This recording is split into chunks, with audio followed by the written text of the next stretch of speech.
maybe we're gonna.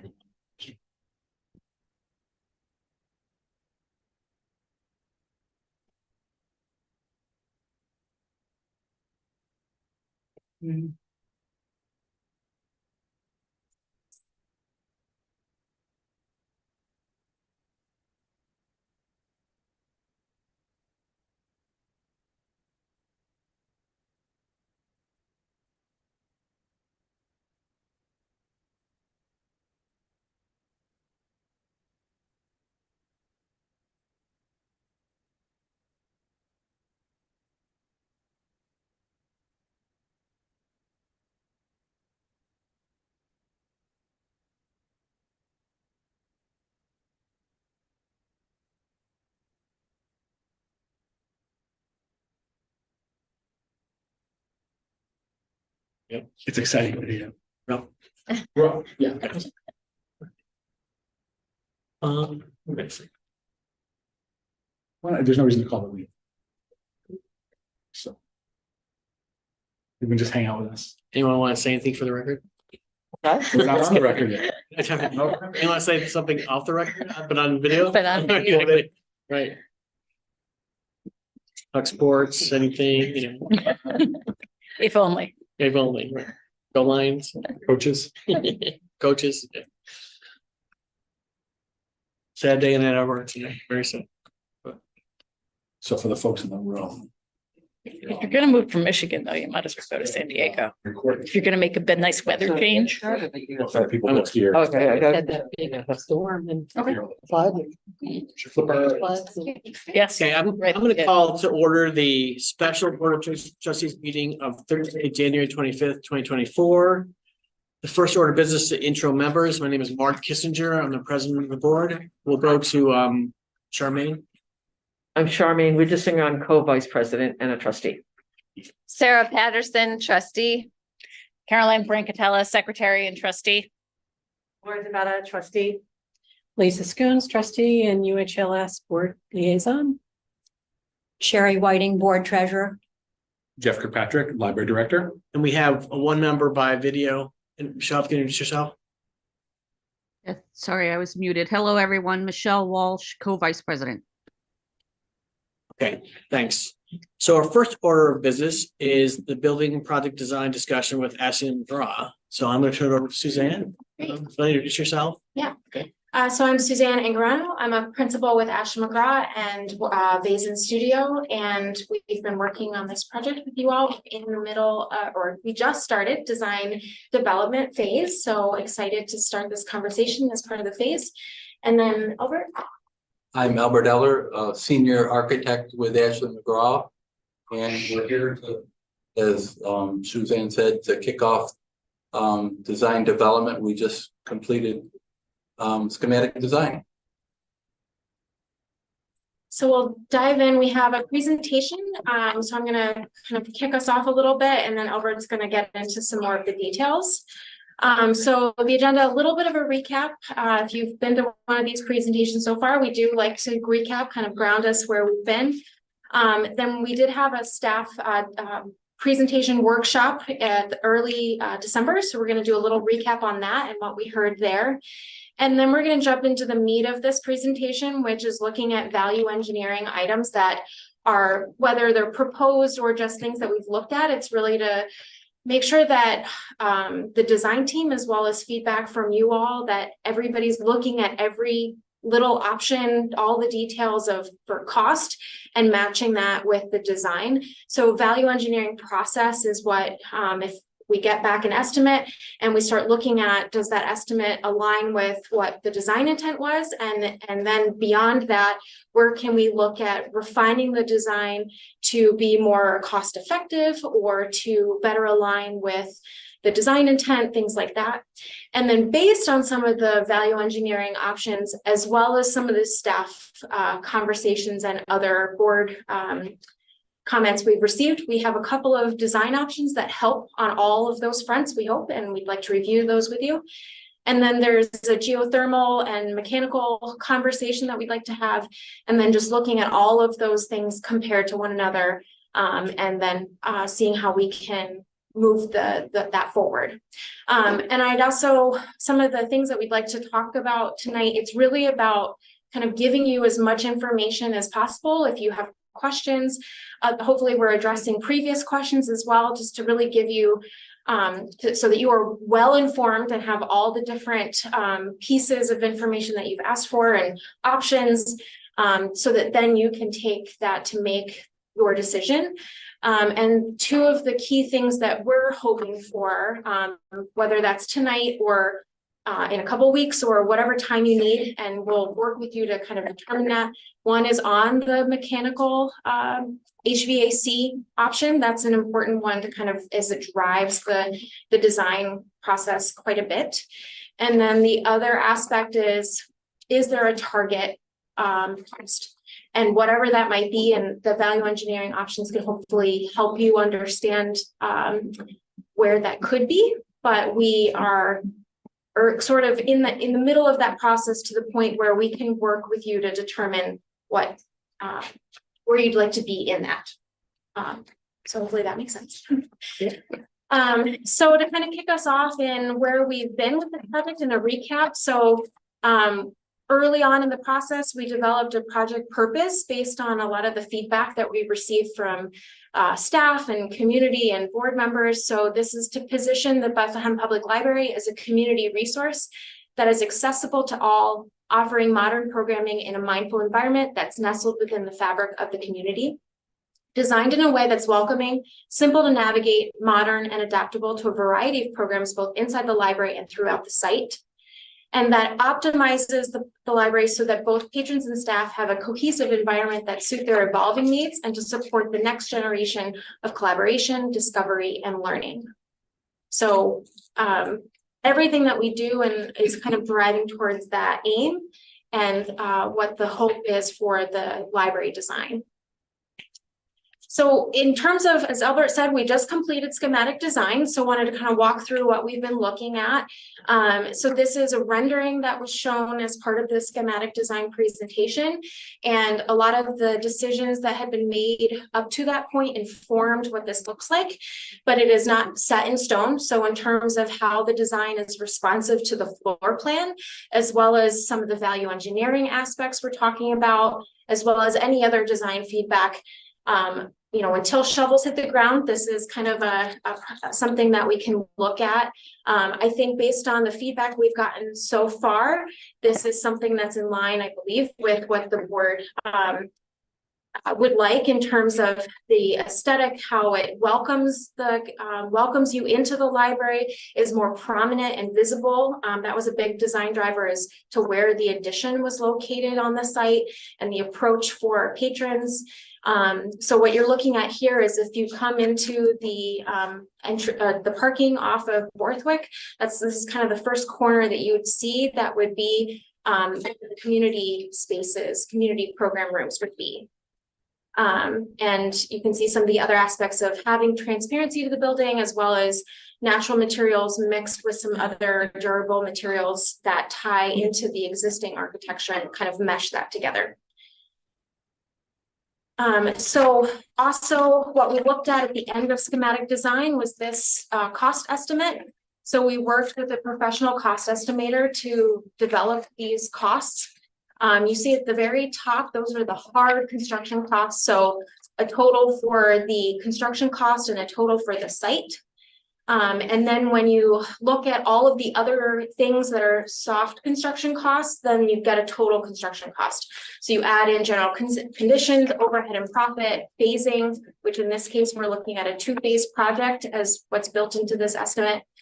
Design and construction contingencies, bid contingencies, and escalation. And escalation these days is a big one. So the longer the construction takes, the more that number potentially goes up. So you add all of those together, then you get a total construction cost of just under 30 million as assigned by this cost estimate. And then there's some other soft costs that would be involved with the project. So FF&E, which is furniture, fixtures, and equipment, that would be furniture, the library stacks, other equipment like sound and AV and that sort of thing. And then the CM fees, that's an estimate right now. We are recommending a construction manager for the project. So that's kind of trying to account for that cost there. And then underneath there, you get into some of these other things that are involved in a project. So some of these have already been completed, like some of the geotechnical studies, the schematic design, and hazmat tests, things like that. And then there's a couple upcoming ones that are involved with some additional inspections or SWIP preparation, which is for the site and things like that. So when you add all of that up together, you get a total project cost of $35,406,000 and change. And that is based on, again, the schematic design. And as part of what we'd like to focus on today is, you know, what is that number? What aspects of that number can we look at to, you know, are there decisions that can be made to bring that down in some regard? And what does that look like? You'll see on the right side, again, as this is a recap, we were carrying in that initial cost estimate some alternates. And the first two are kind of a little bit separate that you could potentially add in the future. So telescopic seating and then the heated sidewalk. And then the other two are related to that geothermal conversation. So option 2 was fairly quickly dismissed as it didn't have as much of a return on energy savings paired with the cost to do that. But HVAC option 3 is one that we are investigating, and you'll hear more about that later on in this presentation.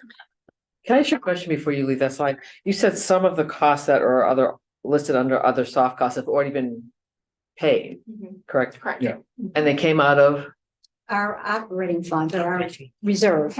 okay, I just wanted to make sure. Yeah. But they're added in right now under the 35. Correct. Got it, Yeah. thank you. So technically speaking, since they've already been paid that 35 number, although that's 35 million for the project, the costs that are still outstanding are less than 35. Correct. Great, thank you. I had Not actually really, another but, question. I mean, Yeah.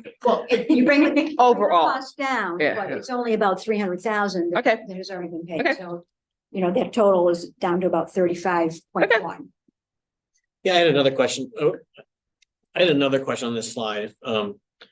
In this table here, what is presumed HVAC?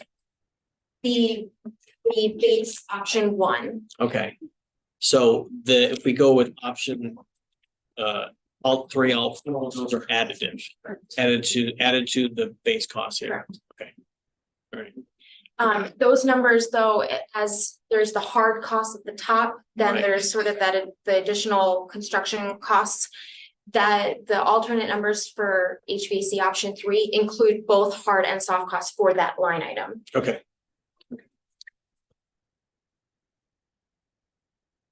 So, see, breaking that down, this is looking at, you can see the footprint of the existing building in that light orange, plus the darker orange is the additions.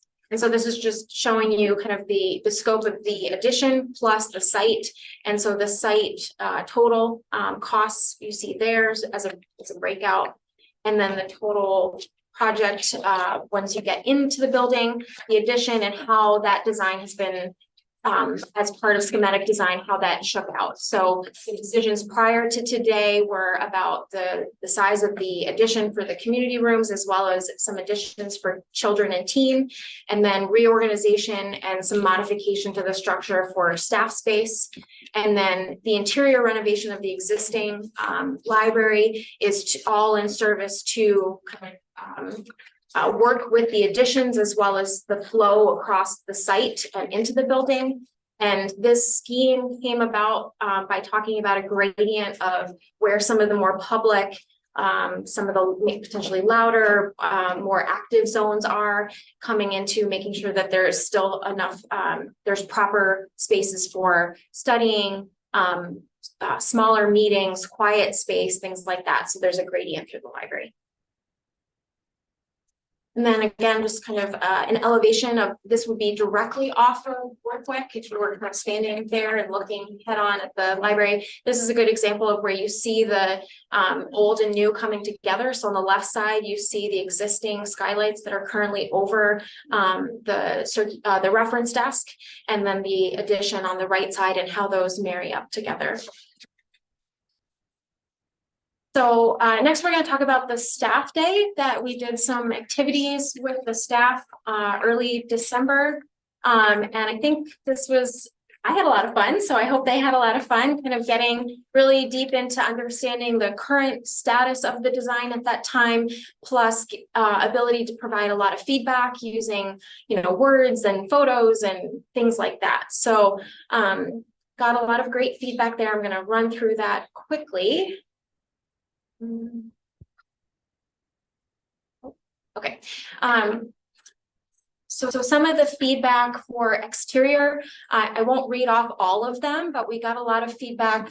Some was around how pedestrians might navigate the site. So where's the bus stop? How do people navigate if they're walking rather than driving?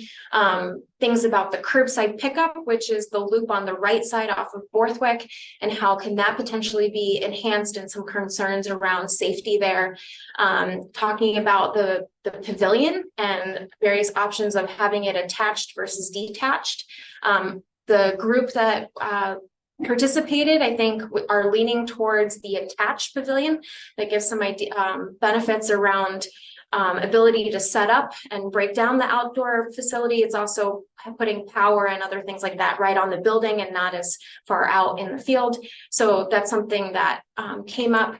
Again, curbside pickup was a big topic, and then some things around that. And these things I think we've heard a lot about as well, just kind of making sure that the walkways, the pathways, green space are maintained and improved as possible.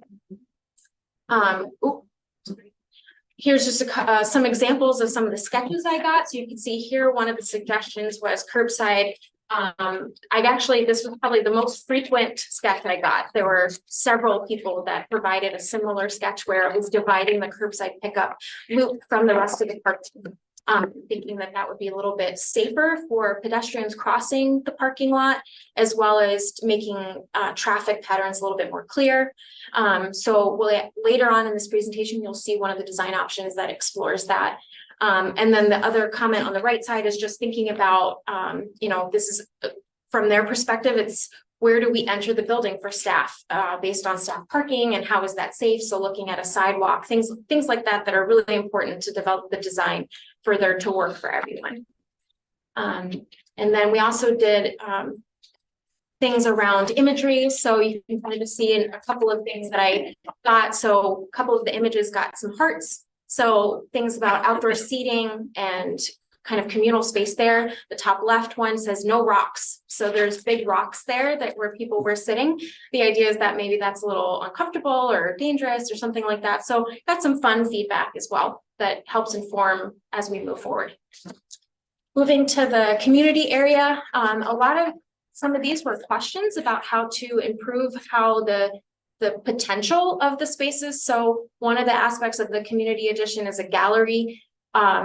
Which would be kind of stemming from how you use the gallery now, but are there ways to make that space better, to increase visibility, to increase the potential of various groups to use the gallery space? So there was questions about how that might be used. And then for the community spaces, things around, we need this type of storage and space for a grand piano and program supply closet. And then one piece that came up was about needing storage, and as children's programming versus other type of programming, making sure that there's a lot of accommodations for all different types of programs and the storage with that. So some great feedback there. And then moving to the children and teen area, there was a lot about kind of how do you monitor the entire area as it is getting larger. The configuration is a little bit different. So wanting to be sure that we're looking at visibility into all the spaces, some suggestions around where glass might be into those areas, as well as one concern about how the the reference desk there is a little bit too, it's the closest to the entry. So how that might be a little confusing for patrons coming in. Maybe it's, they go there first instead of the main reference or circulation desk. So wanting to have clarity for patrons as they come in. So all great things to think about. And then another thing that I think has informed some of our design options is about how can the community programming spaces kind of double for some of the children's programming spaces depending on the hours, and how can that be used to increase the capacity of the children's area. So there's already a square footage increase of the library and teen programming space, but how can that even be pushed further? And that's come up several times that's me. Yeah. Can you go back one slide? So in the biggest community room, the space on the right, are those the telescopic seating? And is that when they're stored? Nope, that's when they're out. Okay, got it. Thank you. Yeah. When they're stored, they actually fold up to just around 3 feet deep. So they're Thank you. much smaller.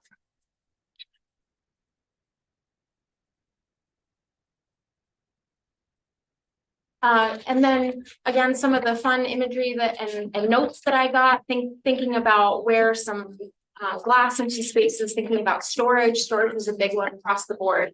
Also some suggestions of how to utilize the community room with outfitting maybe one of the areas more children programming friendly, regardless of how that might be used by other programs. Then some images that really spoke to them and how they'd like the children's area to be. And then also responding to other images. So connection to the outdoors and nature. The top right image is really important and something that we're looking at in the design. The top left was thinking about how can teens be engaged and have a fun area to study as well as play. And then the bottom one was just liking that aesthetic from a perspective of how children use libraries. So some good feedback there. For the main library, got some feedback on kind of aesthetics and mostly around kind of just the vibe of the space. So warmth, brightness, not too kind of trendy so that it stays timeless long-term. Some things about shelving. So some movable, some fixed, making sure that it's easy for display and reachability, lower shelf, high shelf, things like that. Thinking about being able to monitor the study rooms. So right now we're increasing it from 4 study rooms to 12 study rooms or study and meeting rooms. So when they get dispersed around the library, is there a system for monitoring it, or is it just visibility? But thinking through some of those logistical things. And again, some imagery. So liking the top right from a kind of that creates a different nook and different vibe. Some examples of library stacks that were liked. And then the bottom one is the idea of maybe there's an enclosure around the quiet reading, quiet study area so that it's kind of more distinguished as such. And then from a tech services admin, so staff space, there's a lot about, let's kind of look at how we can organize the spaces to best function for their daily activity. So a lot of that programming is the perfect timing to get that information and kind of massage the plan as needed to be responsive to them, thinking about how do they receive mail, how do they do processing for incoming things, move about the space and make it really functional for them. And that kind of ties back to one of the purpose elements to the project, making sure that it functions really effectively for patrons and staff. And then here's an example again of the sketch. They really thought through how they kind of walk through space, how they engage with each other and functions of their environment.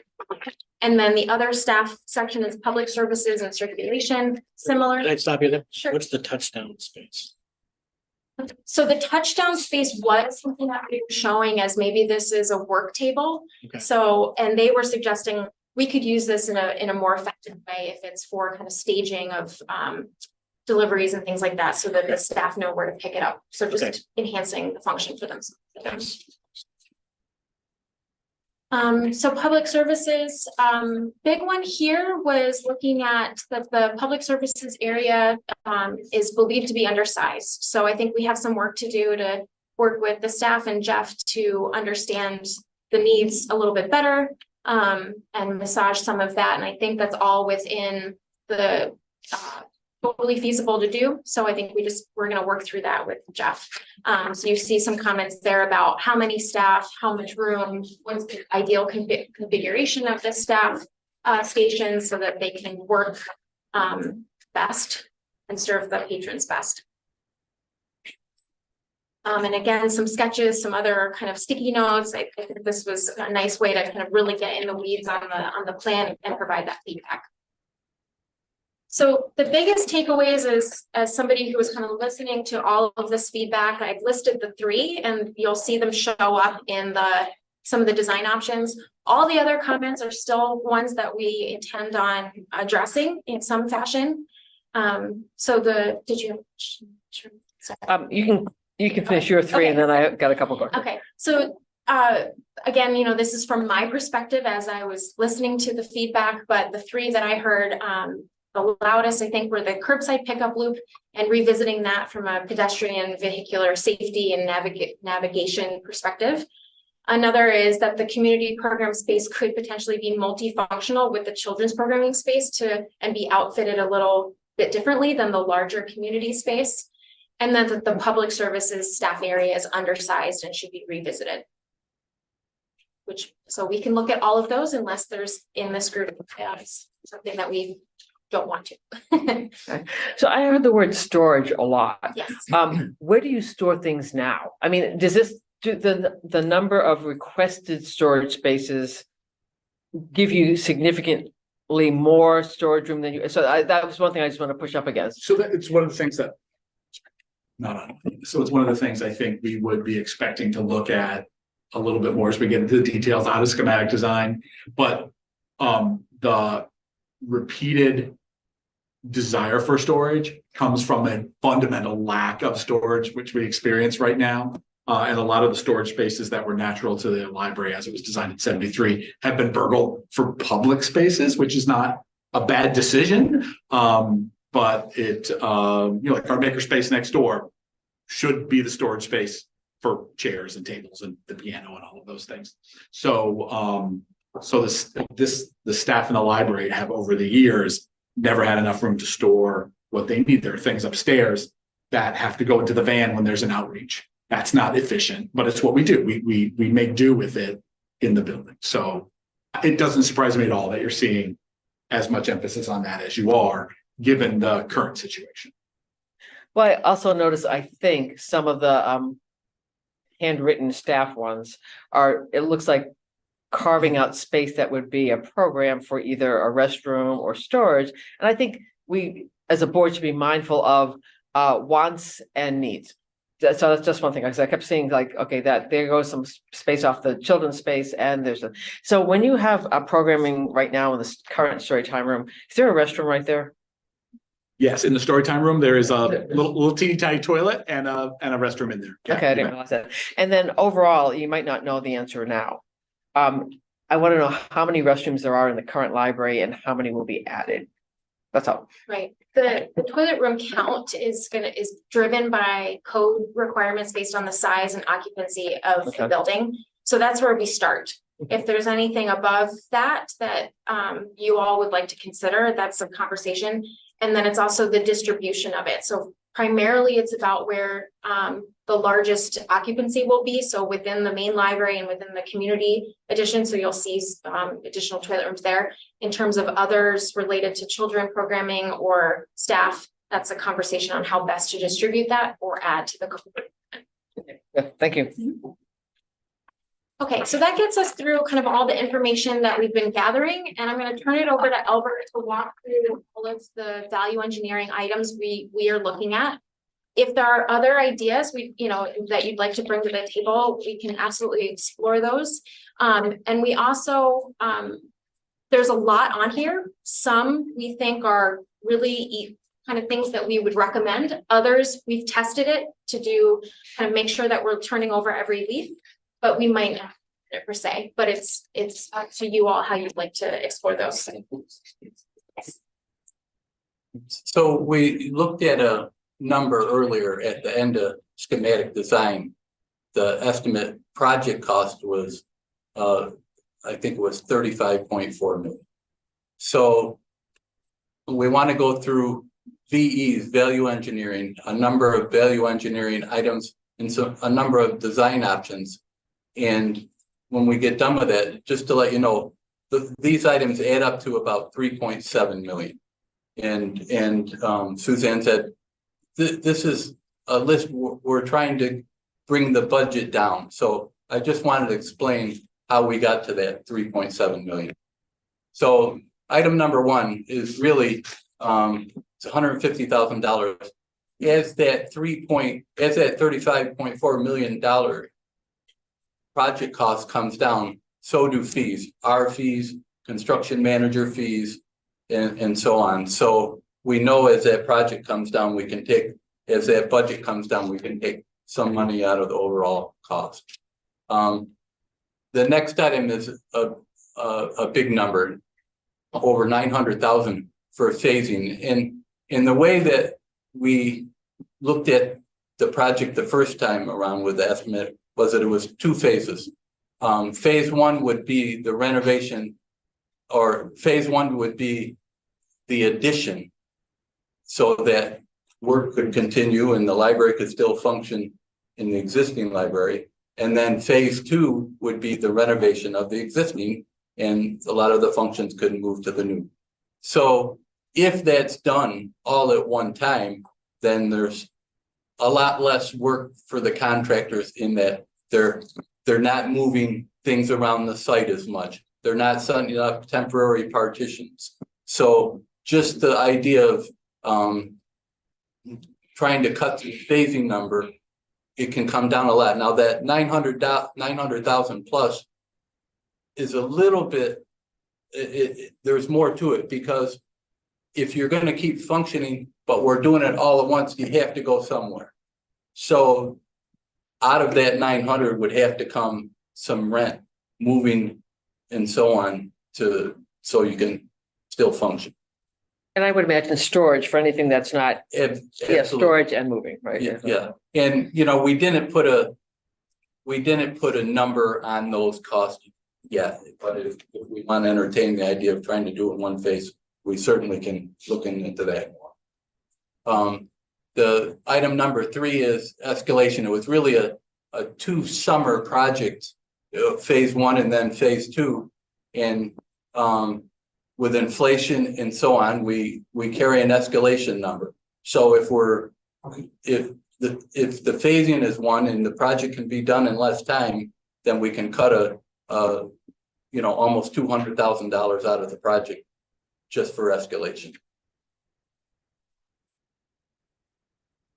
Item number 4 was, we had a number of skylights and glazing on the interior, and the skylights were similar to what you have at the entries now, and we show them in the top plan, 3 skylights, and that would be in the corridor areas and the gallery areas, and then down below we were going to open up a couple areas that used to have skylights. So we were looking at, well, maybe we could still have some, but not all of them. And so between that and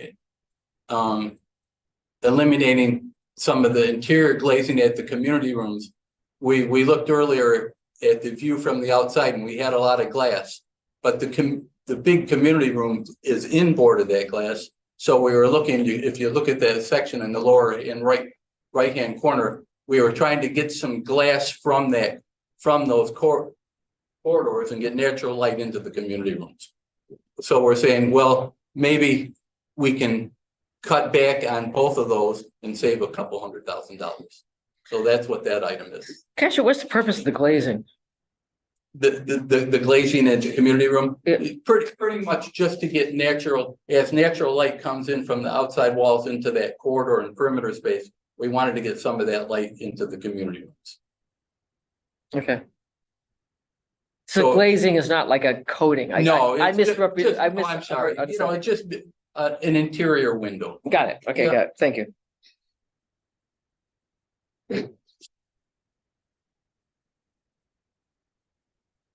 So 5A and 5B have to do with the flooring in the main addition, which is the community rooms and all the perimeter spaces. So that's about a little bit over 10,000 square feet.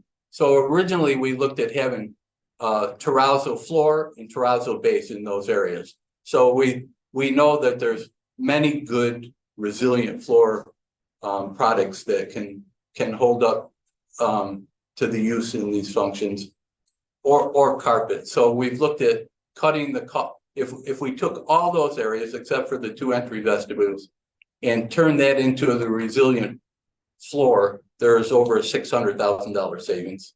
So that was a big number. Or there was a little bit of a compromise to that. Maybe we were to keep the terrazzo around the corridors and lobby space and just cut it out of the community rooms, and there would still be a savings of about half. The community room space is really equal to about the same square footage as that perimeter space.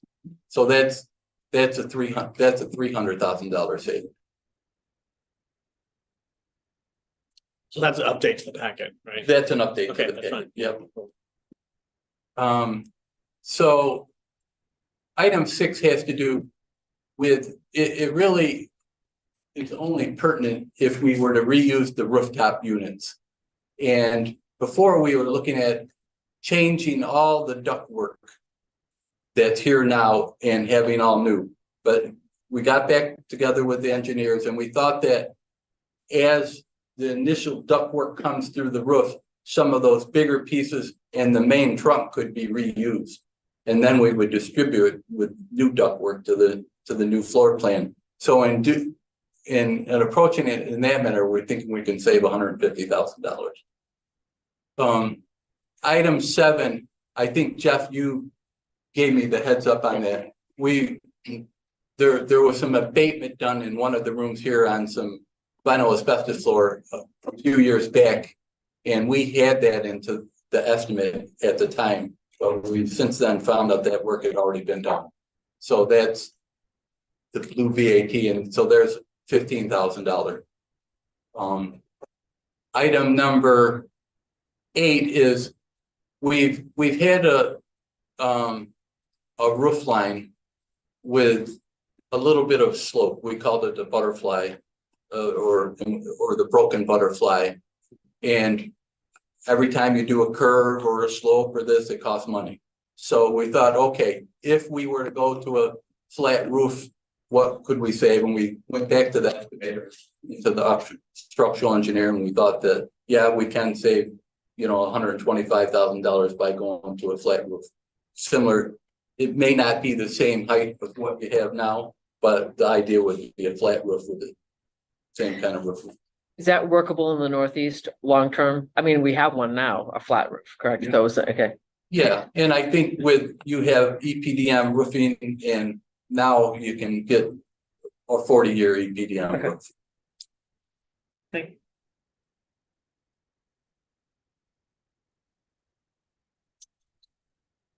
Item 9, we didn't put a price on, only because this has to do with the idea that we might be able to reuse some of the stacks that are there now. Suzanne, could you just speak to this one? Sure. So we looked at all of the stacks that you have now, and while it might not be the most ideal option to reuse some of the stacks, there are some that are in reasonable condition that might either short-term or long-term still function. So maybe it's something where we reuse approximately half, it's just under 50% of the stacks in some fashion. And again, maybe that becomes a future project or something like that to replace them. It is feasible. This is, as we were talking about wanting to do it or not, this is maybe one that doesn't, the return on that investment is maybe you don't want to have reused stacks, but it is an option. And in this case, we are holding an estimate of the furniture plus the stacks of, I think it was 1.4 million, something like that. So if we were to cut the stacks in half, you're talking maybe a quarter of that budget approximately. Really, we have not gotten to that level of detail in the design yet. But the stacks are a big chunk of the FF&E budget. So you're like estimating like 250,000 roughly-ish. Yeah. Okay, thank you. And yeah, so this was really, we really did look at all of the stacks you have and assessing, you know, if they're double-sided, single-sided, how high they are, if they have end caps on them or not, and you know, mindful of those things. So we can continue to assess this if this is something you'd like to entertain.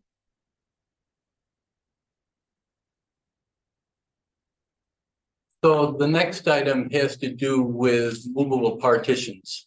So the community rooms we had set up so that they could be divided into smaller spaces and you could host different size groups.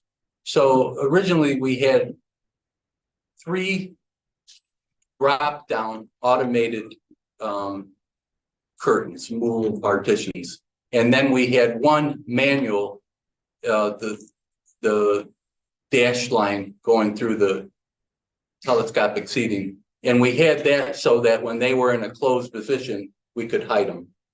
So we revisited this and we said, okay, the telescopic seating was an alternate that I think that we've abandoned. So if we're gonna eliminate that, we can also eliminate the manual one.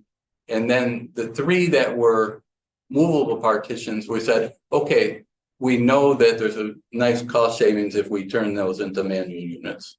So over $700,000 with those changes. Changing of the 3 from automated to manual and eliminating the manual because of the telescopic bleacher alternate not being taken. With that comes the idea that with the bleachers, we had to maintain a certain height in the building. And so without those, and we'll see in a later slide, we can bring the building down a little bit, and there's a little bit of savings with that as well. Wait, can I ask you about the manual part? What does that roughly entail in terms of, so let's say I'm doing it, am I pulling, pushing, or I mean, how much exertion would a person have to? Yeah, it's a bifold unit. Okay. That, so it'll take up some space against the wall, both width and depth wise. I don't know the exact force, but Right. you know, it's 20 feet high. So it's gonna be, I'm sure Jeff can do it. Okay. Right, but it's like on a track, so someone has to push and pull, like an Yeah. accordion kind of thing. That's correct. Got it, thank you, Yeah, a bifold system. got it. And we would, I mean, based on there's the staff that set up and break down the rooms, that they would be the ones trained to operate that and know how to do it, and not having other staff or patrons do that. That would be how to get extend the life of those panels too. Got it, thank you. I have a question real quick before we go off of the seating. If we do get rid of telescopic seating, is there room in this schematic for all the storage that we would need for folding chairs? So there is a storage room dedicated in the plan for the furniture. I think we need to test what the chair storage would take up versus other storage needs. And, you know, storage has been something that has come up again several times. So we need to do a lot more looking at the storage needs. The chairs also, I think it's very dependent on what chairs you select. So there are chairs that are high density stacking that can go, you know, 20, 25 high versus some chairs that you can only stack like 7 high. So I think being very specific about the choice in chairs will also help with the storage needs. So there is storage shown now. We need to vet if that's sufficient for that. Question. And just to be clear, we haven't decided on the seating yet.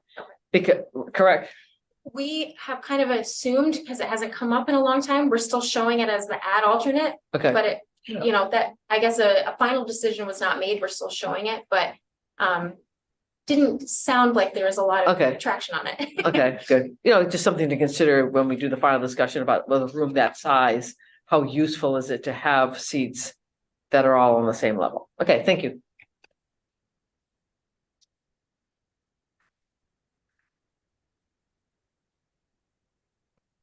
So value engineering number 11 had to do with what I was speaking to about the height.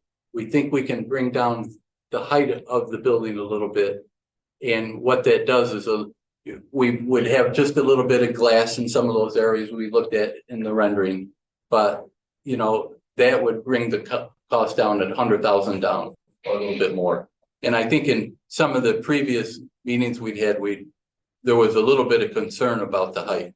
But now that we have to maintain a certain height, and it can still be studied exactly where that should be if the telescopic seating stays.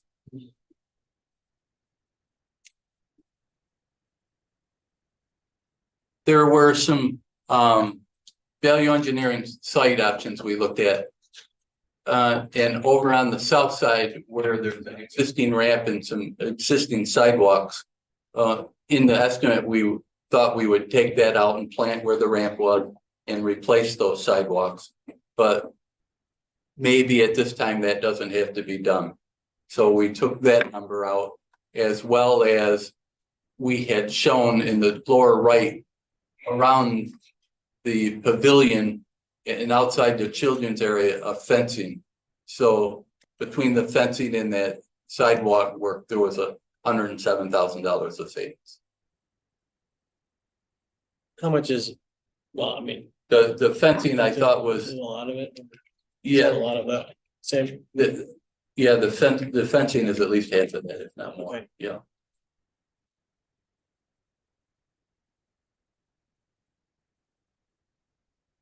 This was a structural value engineering option. And what happens is when we do all the renovation work on the existing building, you have to bring it up to code. And so we had looked at with Ryan Biggs, our structural engineer, some of the exterior bracing in the walls, and some of that has to be strengthened.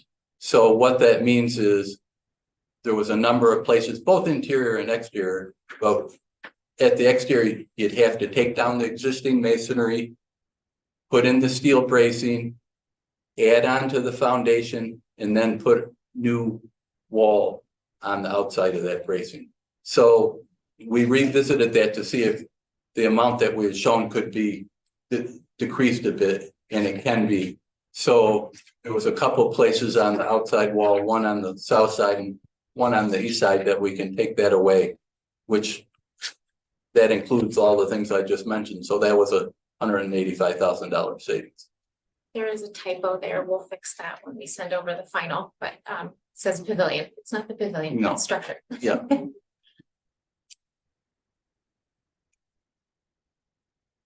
There's the pavilion. And so that had a cost in the estimate of 160,000. So we thought, yep, we can plan for the pavilion now, but maybe it doesn't necessarily have to be built right away.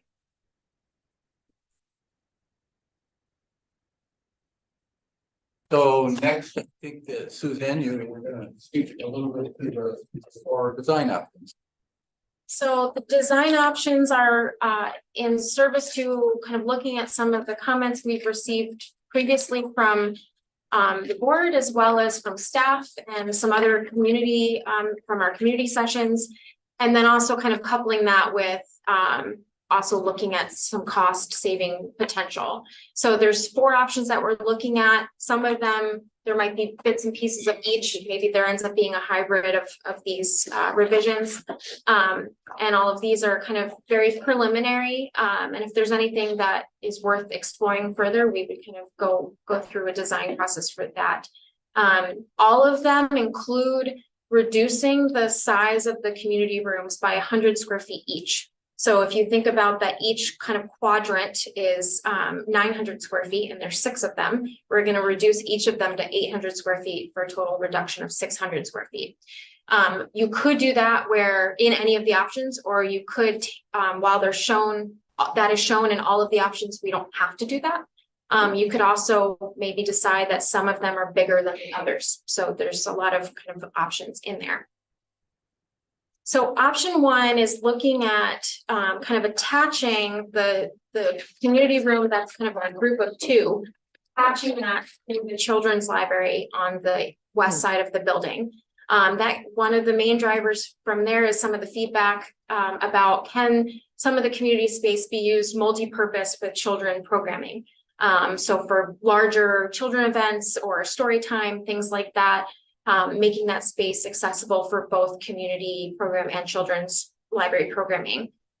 So kind of making one move exactly where that fits in and what that does to the entry flow. I think it is something we would need to continue to look at. You can see that that's the dark green box. Then the light green box is the other four, the cluster of four that would remain that way. And then the brown is the loop of the circulation around. So it's retaining the gallery space. But in that move, it is reducing circulation space. So it's cutting down on the square footage for that and making the entry a little bit further kind of north. So rather than kind of coming into between the children's library and the community space, you're coming in between the two community spaces. So that square footage reduction and in the circulation as well as within each of the community rooms, kind of tightening up on that, reduces the overall square footage by just under 2,000 square feet, which equals about $1 million. Design option two is doing a little bit more of a reconfiguration. So this was looking at the idea of making the cluster of two community rooms multi-purpose for children's, as well as increasing the children's library space a little bit more. Additionally, looking at the curbside pickup conversation. So part of that was the curbside pickup conversation is how it was linked to parking, but also right at the kind of nexus of some pedestrian circulation. And so this is looking at making that east side of the building along Borthwick all green space and potentially putting the pavilion there. And we can play with how big that is related to how much parking is still desired and required. And then instead putting the curbside pickup on the west side. That's also then flipping the children's library with the staff area. So that makes all four staff or five staff areas clustered together around maintenance, still having them a little bit separate, but putting the staff area on the west side and putting the children's library on the east side. Similar flow throughout the library, but it impacts the flow on site to the library. The curbside pickup loop, I think we can, right now that's being shown off of the kind of maintenance path, delivery path. It can also be off the parking lot, and we need to explore what that does to traffic patterns and things like that. It does, a con to that potentially is it is making people who want to pick up go all the way into the site, which I think early on in the design process was a negative, but it does solve some of the pedestrian issues on the east side. So that's an option of flipping those programs, and then you're seeing the community solution is similar to option one. So the net square footage is change is about 1,500 square feet. So that's a cost reduction of about $850,000. Can I ask you a question about that? Do we lose some of the addition, and we put in additional parking spaces with that design? Do we lose some of those spaces? I think you end up likely losing, well, in this exact configuration, I think you lose a handful. Okay. I think once we kind of study the pickup loop a little bit more, it depends. I think we do need to do some more work on how this would work. And so this is very preliminary. Mm-hmm. Our landscape architect said, yes, this is feasible, but it might not function the way that the library needs it to function. So there's some conversation to have around that. Thank you. Design option 3 is also doing the flip. And also, so it's flipping the children's library with the staff area and flipping the pavilion with the curbside pickup loop. But it is not attaching the community space to the children's library. But what it is doing is kind of cutting some of the I would call it maybe a foyer space and making that exterior space. So it's reducing the square footage of the interior sort of gallery and pre-function spaces. So that reduction is a pretty significant cut. But you are then losing some gallery space and interior circulation. So that's about 2,500 square feet for about 1.7 million. If you haven't kind of quite noticed it yet, cutting square footage is one of the biggest cost savers. Sure. Design option 4 is a little bit different. So it's keeping the program where it was, except for moving the community spaces, that group of 2, to touch and connect with the children's library. What it is doing is showing that it's one main entry kind of north. I think there would be a secondary entry on the east towards Borthwick, but it's kind of enhancing how you're preferring that north entry piece. So it's kind of going to a little bit of one main entry and then one secondary entry off that. The other thing this is, well, we were going to show, I apologize, I didn't make it in there, was showing the curbside pickup as a separate element off of Borthwick and eliminate those 5 parking spaces. I think maybe we skipped the graphic. Yeah, we did. So for when we send this out again, we'll update that because we have the graphic, just didn't make it in there. But that idea of the curbside pickup modification there is something you could apply to any of the options. So this is a reduction that's very similar to the other one of 1,500 square feet or so and 800,000. Before you leave that, can I ask you a question? So one of the things that we've heard from the public consistently is the distance from the parking lot to the, what I would call the main library. Is it under this option, is this create the furthest distance? Is that from what I see, but is that true? So there's the kind of the interior versus exterior distance. And I think one of the things that I think we'd like to come with next time is actual measurements of what that is. So now what is from the furthest parking spot and the closest parking spot, how far is it to walk to the door? And then from the door to the main library, and compare it to all of these options and give that data point. It's hard to tell exactly. I think in all of the design options we've been showing, to get to the exterior door is closer.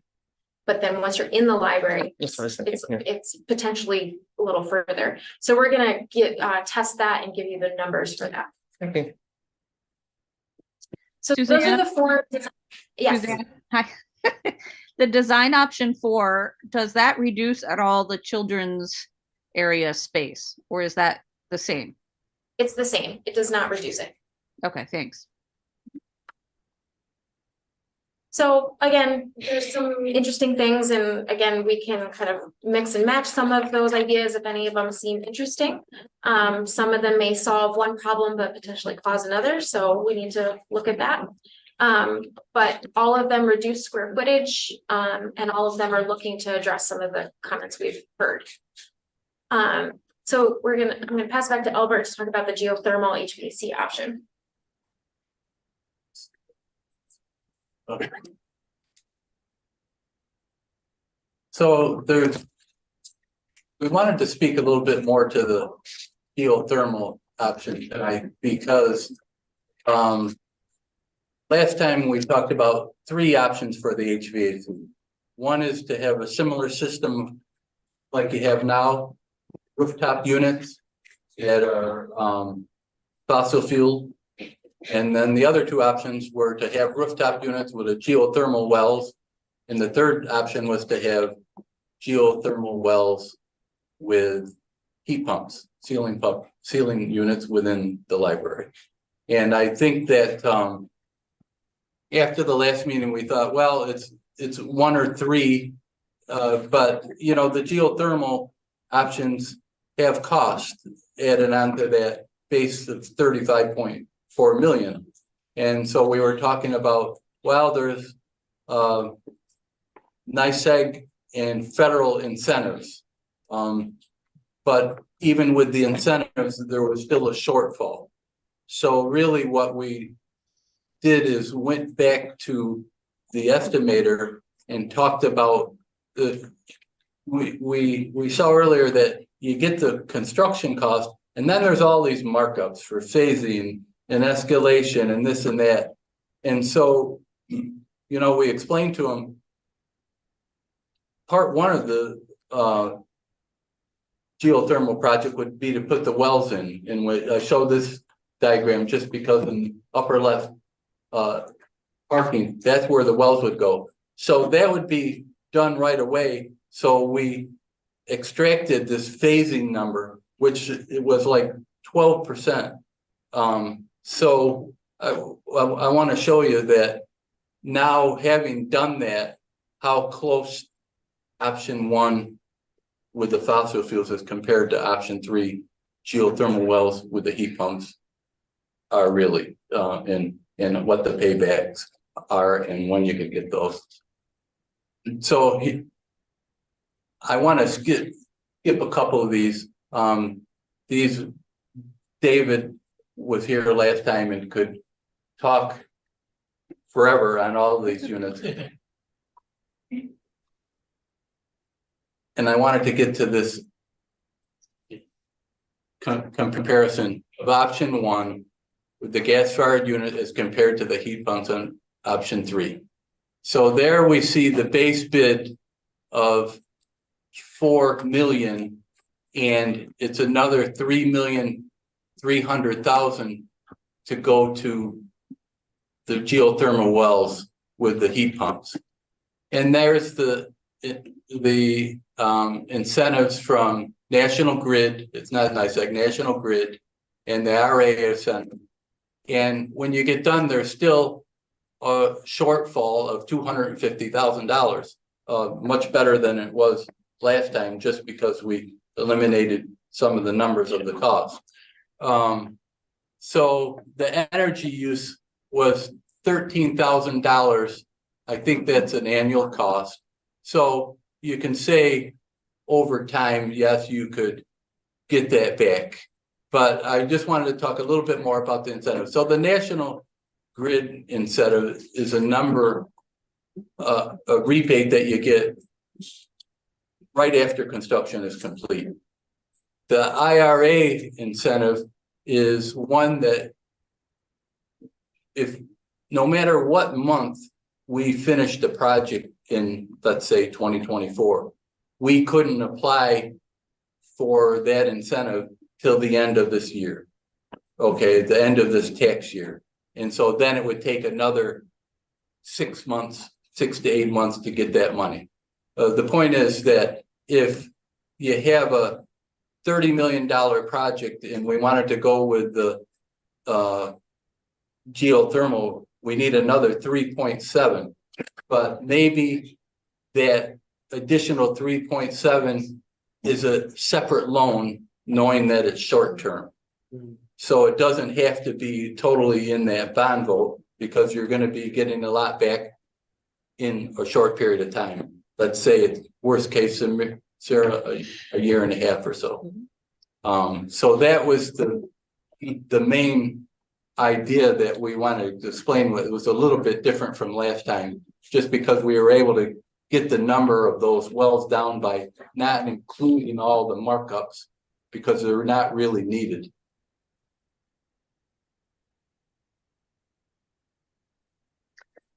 Question. Sure.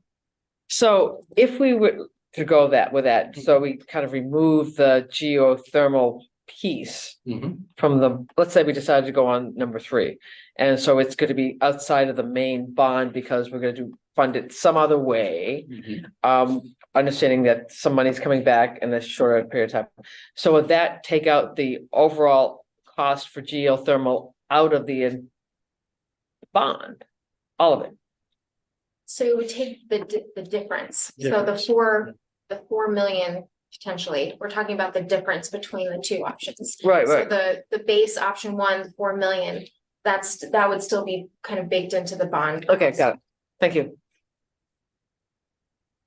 This wasn't in the material that I sent you before, Jeff, but it will be now. And this is something David, our engineer, put together, and it just talks about why going geothermal. And it talks about what, natural gas today, the costs are inexpensive. They make it, it's affordable, but maybe 10 years from now, is it going to be different?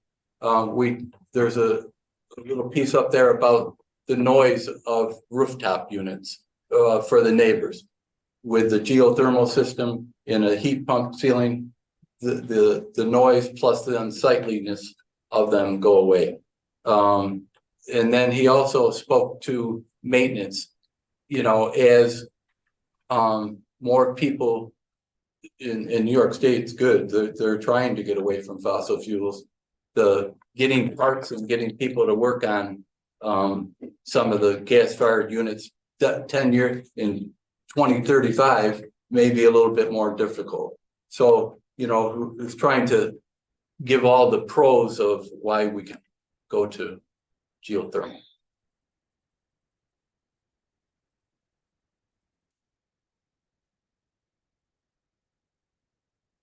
So this is a summary of all of the value engineering options we've gone through, showing them side by side, and kind of categorizing them from that low or no impact in terms of, you know, our impressions of if it impacts design or program, medium and big impact. And again, this in terms of taking all of them, some of them, it might not be something where you can take all of them because you'd be, you know, some of them are at odds with one another. Right. But if you, we could look at various scenarios for this. So maybe you look at 13 and 14 and you know, you could pick and choose which ones you wanted to do, and we could work on what the outcomes of would that be for the design. So there's, in terms of how to actually utilize this study of the value engineering, one is to go through each one and determine how, you know, maybe rate them or determine how important that is to you or not, and make the decision item by item. Another is to potentially look at how holistically this is looking at a reduction of around 3 million. And if that kind of feels, if there's a kind of a decision on the target budget, say, you know, that's the target, and we can pick, look at which ones are easy, and we take those and we kind of look at other possibilities for the remainder if there's some VE options on here that you don't want to take. So I think the target number is a little bit more important than specifically making the decision on all of these.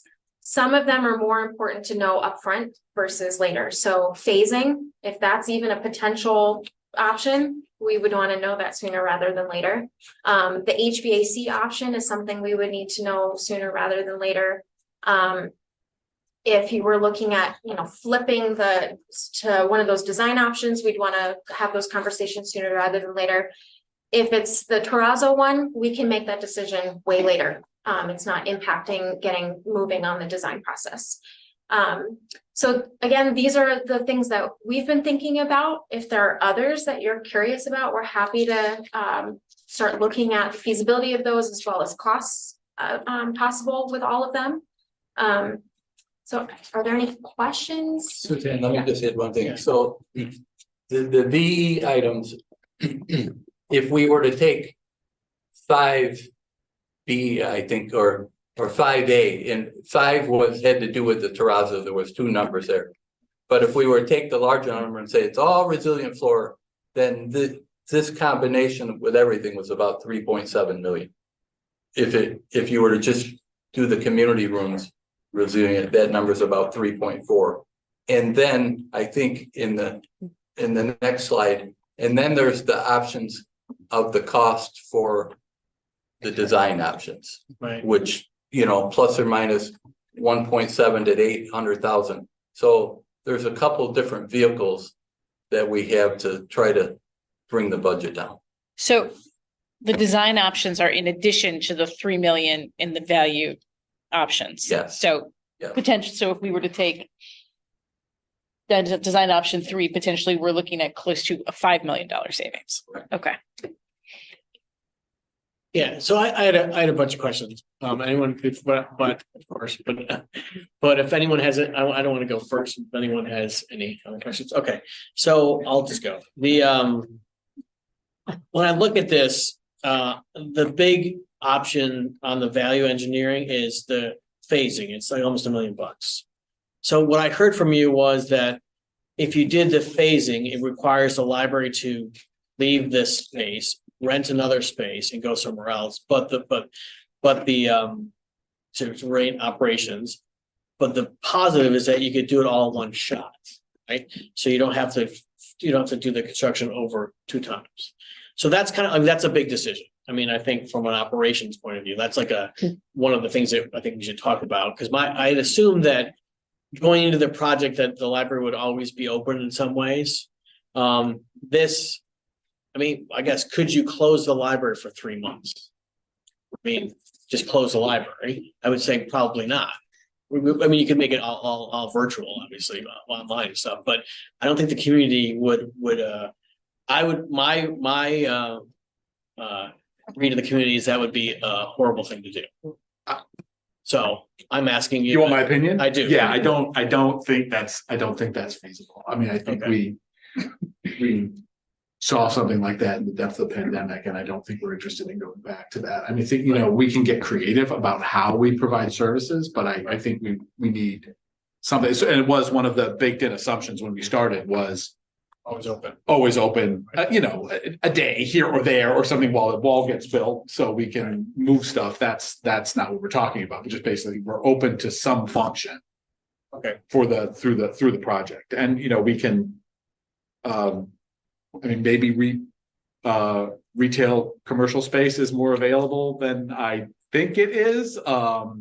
We could take a look at that, but I think that's the movement is I think that's a challenge. I mean, it's possible, but it's a challenge. It certainly saves a lot of money on construction. Right? You can come in and just do it all, but it's not 3 months, right? So I just want to clarify. All right. Like, so the guesstimate of sort of soup to nuts, if we could just close the library and do the construction, we're still looking at yearish, 12-15 months. Yeah. Right. So So my sense is that's not an option.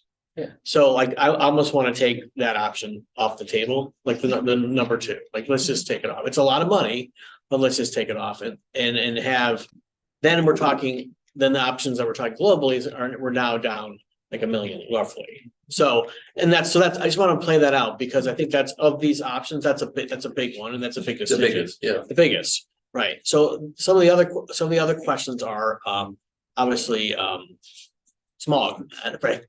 But I think you asked the glazing question. I had the same thing. I think we got an answer on that. I had a question on the terrazzo flooring, and I think you split it up into 2 options, which is not represented here, but represented on the screen. And I would say, what do we lose if we eliminate the terrazzo flooring? I mean, what's the, we lose an aesthetic, maybe is it aesthetic or is it like a maintenance deal? It's a little bit of both. Okay. So terrazzo is probably the most durable, long-lasting flooring material. Right. it's what's in the hallway right Yeah. now, right? And it's 50 years old and Yeah. you don't have to like the looks of it, but it's there Right. and it hasn't changed substantially in 50 years. Right. But the cost savings of an alternative flooring might be significant enough that even if you have to replace it in 10, 20 years, it's still worth that. So other options may not be as durable, but they are then more easily replaceable or fixable. So the other options, I think we'd want to go through what those options are. You know, there's rubber, there's LVT, there's carpet, there's tile, like porcelain tile. So there's lots of linoleum. So we could do different things in different places depending on the function and the maintenance needs. So some of those require maintenance, some or more maintenance than others. Right. So. Okay. The other question I had was on the roof design. So is it really an aesthetic? Is it an aesthetic question or is it a function question? If we go to a flat roof, I guess we keep the modified butterfly. What's the advantage? I guess talk more about that. What's the advantages to keep that versus going to a flat roof? It's primarily aesthetics. Okay. Functionally, the flat roof will function about the same similar warranty, similar roofing type system. So I think it's primarily aesthetics. Beyond that, I think there's been some conversation about, you know, how does snow and rain and all that work on there. Either way, we'd be designing it so that it functions effectively for either scenario. I have a corresponding question to that. Okay. Go ahead. Because we've talked about the roof line in the past, And I thought that we were going with that butterfly shape to hide certain machinery that needs to be placed on the roof. Is that no longer the case? I guess it depends on which Your energy. mechanical option that we end up with. Yes, that's true. It would hide from different views any rooftop equipment that has to be there. If we go geothermal, there will certainly be less. But you're correct in thinking that, yeah, it is aesthetic, but it does, because it will be higher than the existing building, you would be able to hide some of the mechanicals. Okay. All right. Thank you. And some of the higher roof, and again, if I'm misstating, correct me, was to accommodate, you know, when you're in the compact seating, people who are at the back of the compact seating are seated significantly higher than the people in the front, right? So that in order to not have them 2 feet from the ceiling has to be higher to accommodate them. So that's part of that too. So if that's all not being pursued, then the lower roof doesn't affect that, but it might have other impacts as well. There's the overall height and then there's the slope. So the telescoping seating, if you went with having telescoping seating, but not with the sloped roof, then the overall height of the building would increase. Yeah. So there's kind of two pieces. to Which it. would increase the cost. Right. Yep. Right. Square footage. And option 9, which is the stacks. I know you don't have a cost on it, but I guess we'd have to talk more about like functional, how that works, and whether the savings is worth it in some ways. If it's not a lot of savings, then I'm not sure we need to, even consider it. So I think you said could be like 250,000. Approximately. yeah. So I mean, that we probably need to get into that more, but I'm not sure that's like right now. Maybe it's not right now. I Yeah. would keep it short, but like Yeah. shelving is ridiculously expensive. Yeah. And much of the shelving that's in here, some of it was replaced in 2003 and 4. And so it's based on a different frame system Yeah. than the ones that came in 73. They're uprights and adders. So the rigidity of the frame is less, just because they designed shelving differently. So there's definitely ones that if you were asking me, which do you prefer, you would want to keep, I have thoughts. So so it's I would possible. hope that you had thoughts. And I do. And then the ones, it's less important the shorter the shelves are, right? So the rigidity of the frame of the shelves, if it's only a 4 height shelf, much less important just for the overall stability of the shelf. So. I mean, that's kind of a base thing that the library does, it's shelf books. It has Yeah. books on shelves, so Yes. want to make sure we get it right. We gotta have it, Yeah. and it. Right. Another- So no, I mean, so that's I'm inclined not to mess with that. Like, let's do that'll last a lot longer. And then going to option 10, I'm of the opinion, I guess, telescoping seating is not something I'm interested in. That's not a question, this is more of a statement. So I think it's it'd be great to have, but I think it's too expensive, and therefore I think we could. My position would be we get rid of it, but and obviously that's not a question, it's more of a statement. I think then it allows us to then figure out, if we don't have it, then how do we design? If we keep talking about it, then we go down 2 paths. So that's just on value option 12, the fencing around the pavilion is something I'm interested in, and it would be good to do. So maybe we could bifurcate that a little bit. Well, and also and I don't want to speak for them as a group, Yeah. but the pavilion and the area around the pavilion is something that the Friends of the Library They do. might be very interested in fundraising for. They already That's have a significant amount of money, and they're looking for a carve out project. That's something that's definable. So if that was chosen by the trustees as the thing that they were the most interested in, that is certainly something that could be discussed with the Friends of the Library. And that is a space traditionally supported by the Friends. And so it might be able to come right off the project in that way as well. Can I say something about the seats? Sure. I don't visually have a good idea about how big this large space is going to be, but I know we had talked about either seats or a stage. And I just want to make sure that if we're building this big space for big things, we don't want to nickel and dime and end up with a flat space so nobody in the room can see what's happening. Right. So whether it's a stage or the seats, I think we just need to keep that aspect of it in mind. Yeah, I'd really look at your expertise to say, like, this is what the room is like, and flat out say, we wouldn't recommend everyone sitting on the floor without a stage, or we recommend this, somehow we want to get good use out of the building, and we want people to be pleased with that space. The And other I just- design options, I think, yeah, go ahead, Michelle, sure. Sorry, I just wanted to add that we have already heard from Kevin and maintenance crew that storing and bringing out chairs and folding and putting back, and that is an extremely large amount of, it's very labor intensive. And I know that early on that they were in favor of the telescopic seating. Definitely. Can I suggest it before you go to design options, see if anyone has anything else on the Yeah, PE part? Yeah, absolutely. So let's go to anyone got suggestions on or questions on the VE part? I liked a lot of them, but the only one that I said absolutely, is 2 and 3. Trying to do it in one shot, I don't think is realistic, and then the reduction in the escalation doesn't make sense to me. Everything else, some of them are like, oh, I like this one better than others. The skylights, take them or leave them. But I think I would trust you and the rest of the boys to play with the other items. But I think even though it's the largest savings, it doesn't make sense to try to do it in one. Yeah, any other questions or comments on the value engineering options?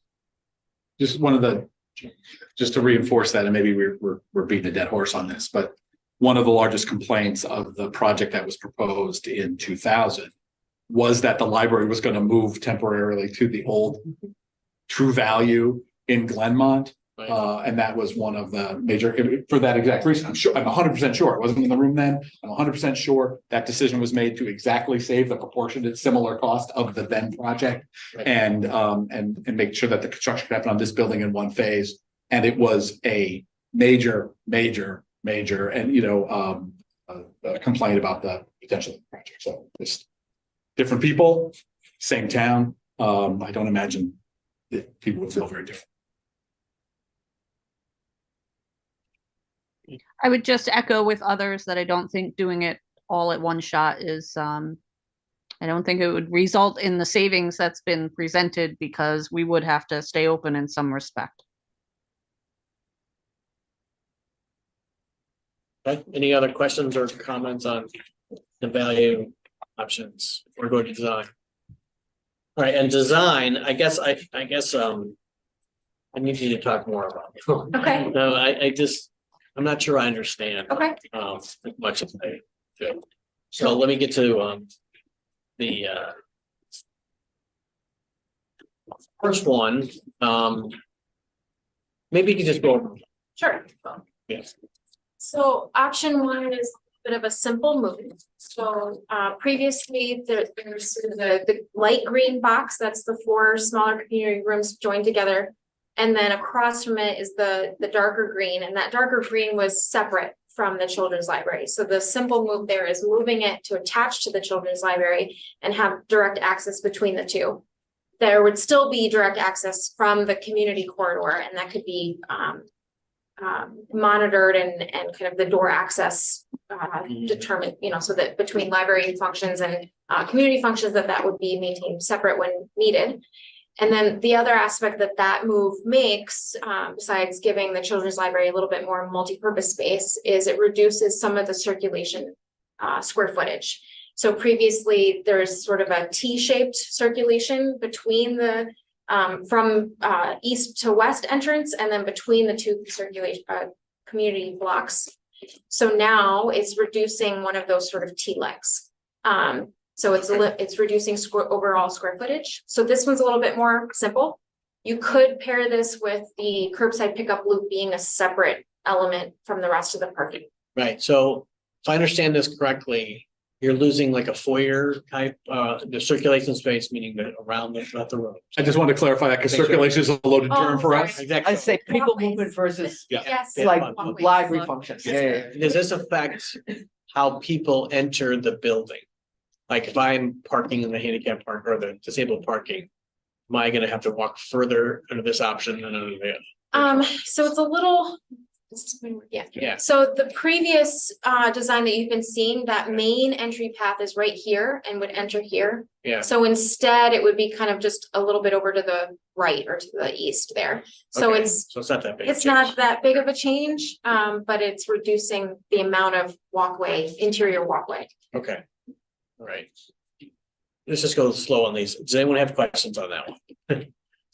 Well, so it actually seems like it might put the entrance a little closer to the parking lot. And just to say it again, it benefits the children's area because they'll have like direct access to that room and it reduces the cost. Yeah, I like the Okay. the children's aspect of it big time, so. Okay. That was the driving force behind this scheme is to. These community spaces may not be used all the time, but there was discussions that maybe we needed more breakout space and options for the children's. So this kind of combined those thoughts and helped out a bit. I guess one other nuance to this is that this is showing a reduction of the community room spaces by 100 square feet each, Oh, so right. 600 square feet. So if you didn't want to do that, you would just take out from the 1900 square foot savings, you take out 1300 square foot. Okay, and that it's like 1/8, you're taking 1/8 away, right, basically, or 9. Going from 900 to 800. Okay, so it's, yeah, trying to think in my head, so that would constrain it, but it's not huge. Right. Not a huge number, okay. So I have a question. Two questions actually. So I understand the reduction in square footage, but how many fewer seats in the meeting room does that translate to? Yeah, so it depends on which sort of seating layout. The 900 square feet was based on desired capacity of about 30 people to 35 people at tables and chairs. So if everybody was at tables and chairs. So there's not a code number for that. There's sort of just a rule of thumb for that. Yeah. And we were using, I believe, 28 square feet per person. So this reduces it to about 24 square feet per person, if I'm remembering my math correctly. So it doesn't really reduce the count of people. You can still put the same number of people in there. It just can be a little tighter. When you get to the code required seating, it's a little bit different. So that's where it's the 15, we were using 15 square feet per person. I apologize, I don't have that math in my head. It's 7 people or 14. Yeah, so 6 to 7 people. Okay, Yeah, sorry, that doesn't clear things up for me. If we had a meeting room that sat, say it's built, if you made it large and you weren't splitting it up into 4 pieces and it seats 200 people, does it now seat only 150 or does it now seat only 100? Okay, sorry, let me do the math quickly.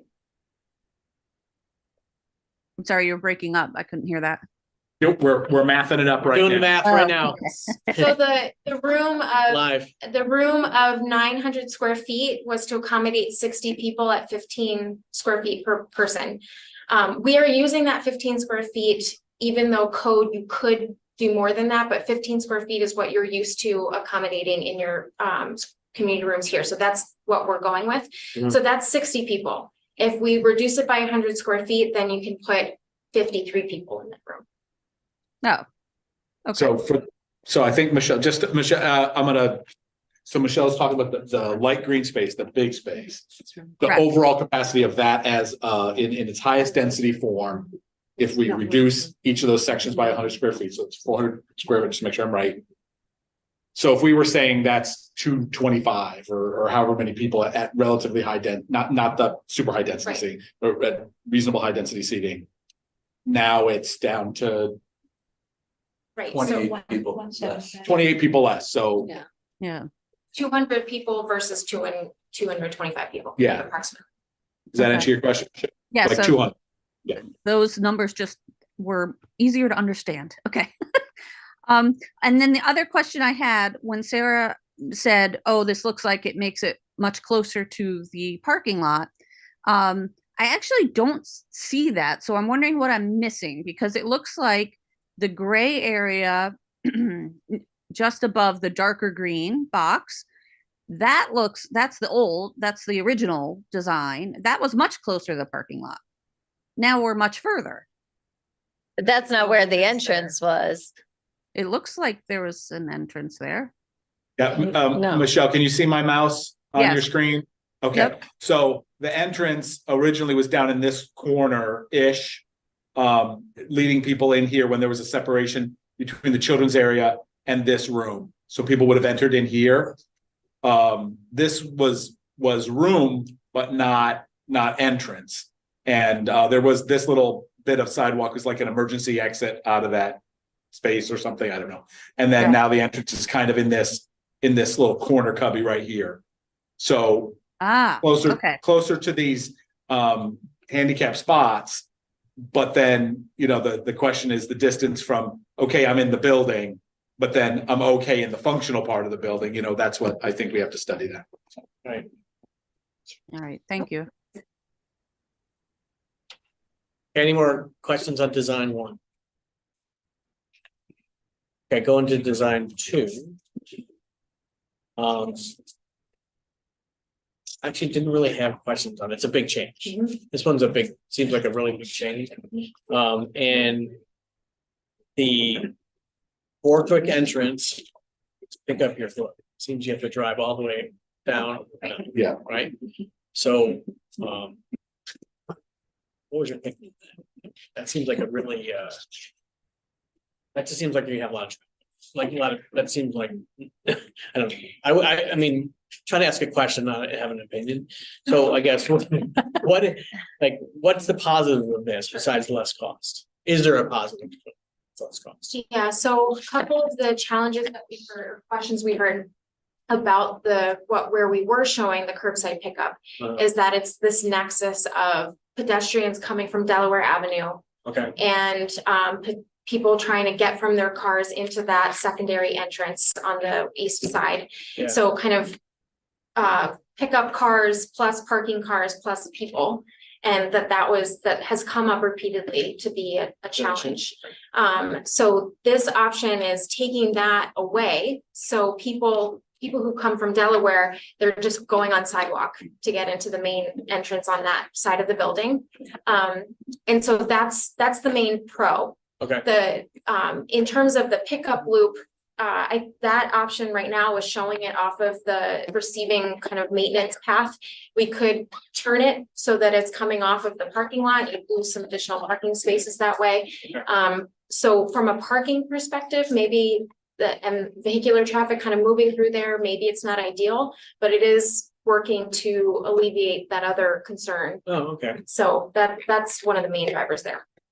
I wonder what it does visually too, like instead of just seeing more cars and asphalt on the corner, if you're also seeing more green, I'm curious, I'm intrigued by this. And as a former member of the Bike Ped Committee, I'm all for anything that we can do to enhance pedestrian safety. So I think that's a valid concern. So I'm intrigued by this, and I'm also intrigued by visually, is it a more appealing corner than for the building, because now you have green space as opposed to more cars and parking. Yeah, that's a good point. Also, do we have any real idea how many people, what are our numbers of people that are using curbside right now? And maybe that would increase a little bit if it was a little more convenient and you weren't stopping at a folding table, but how busy is that loop really going to be? Do you want us to have an estimate of an answer? I don't know.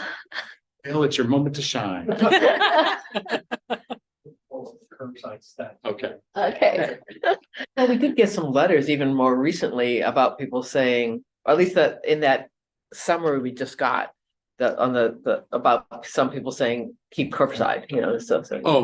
Well, yeah, but I'm just the idea that they have to drive so All the way far to the around, and is that going to make the parking lot busy? It might not really if it's only 2 cars an hour that are, Right. you know what I mean? Exactly. Yeah.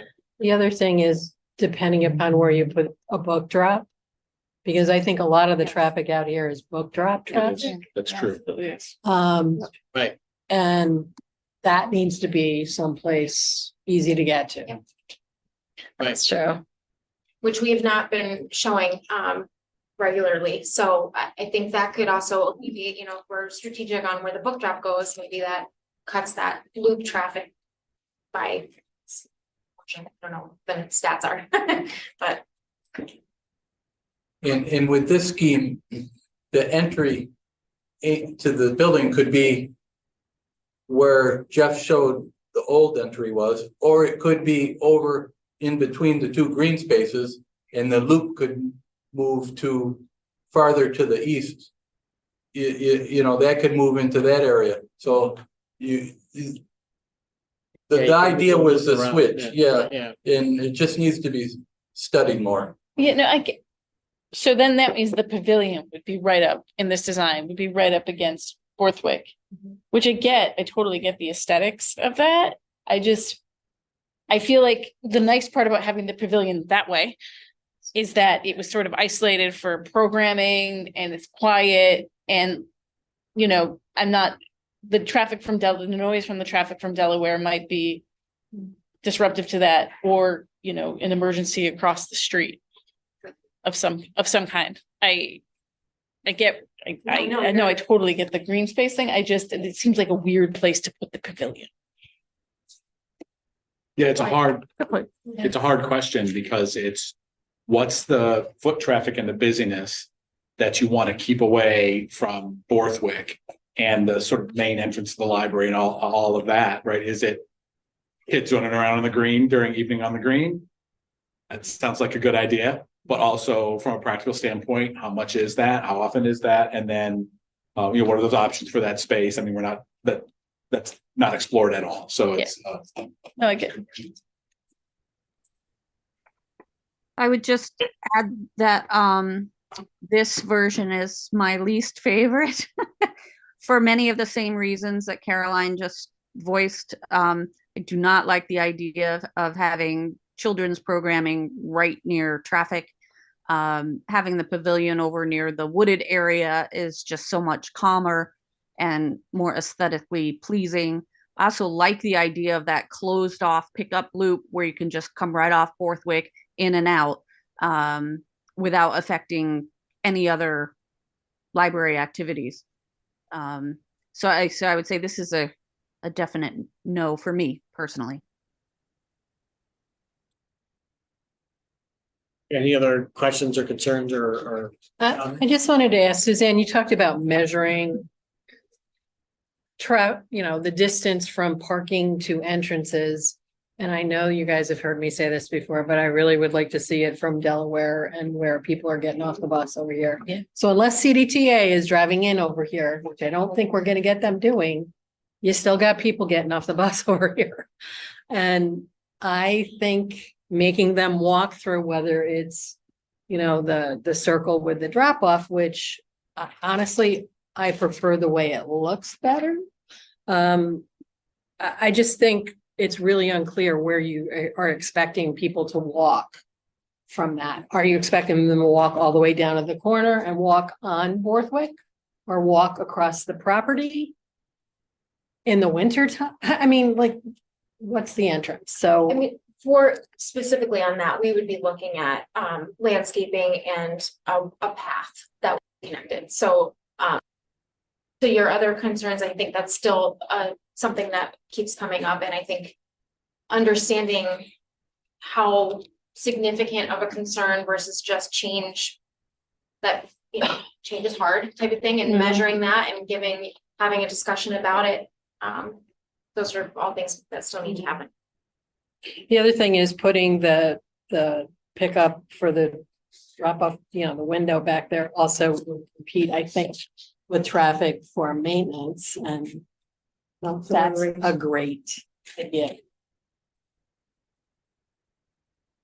In a fairly tight space. In any of the ones that I marked off my concepts that I liked. I like the staff spaces brought together as opposed to being across, and there are savings when you do that. I like the idea of entry squares where there's two or one. I like number 3 because by doing that, you're reducing costs and also providing entrances. And I like the drive-through curbside. I prefer it on the Borthwick side, but where there's no pedestrian traffic, so. But I like the idea of creating, so give up some gallery space, but creating significant savings by cutting down interior spaces and then allowing entrances. Those are the concepts I like. 2's great. I think 3 I like a lot, so I don't know.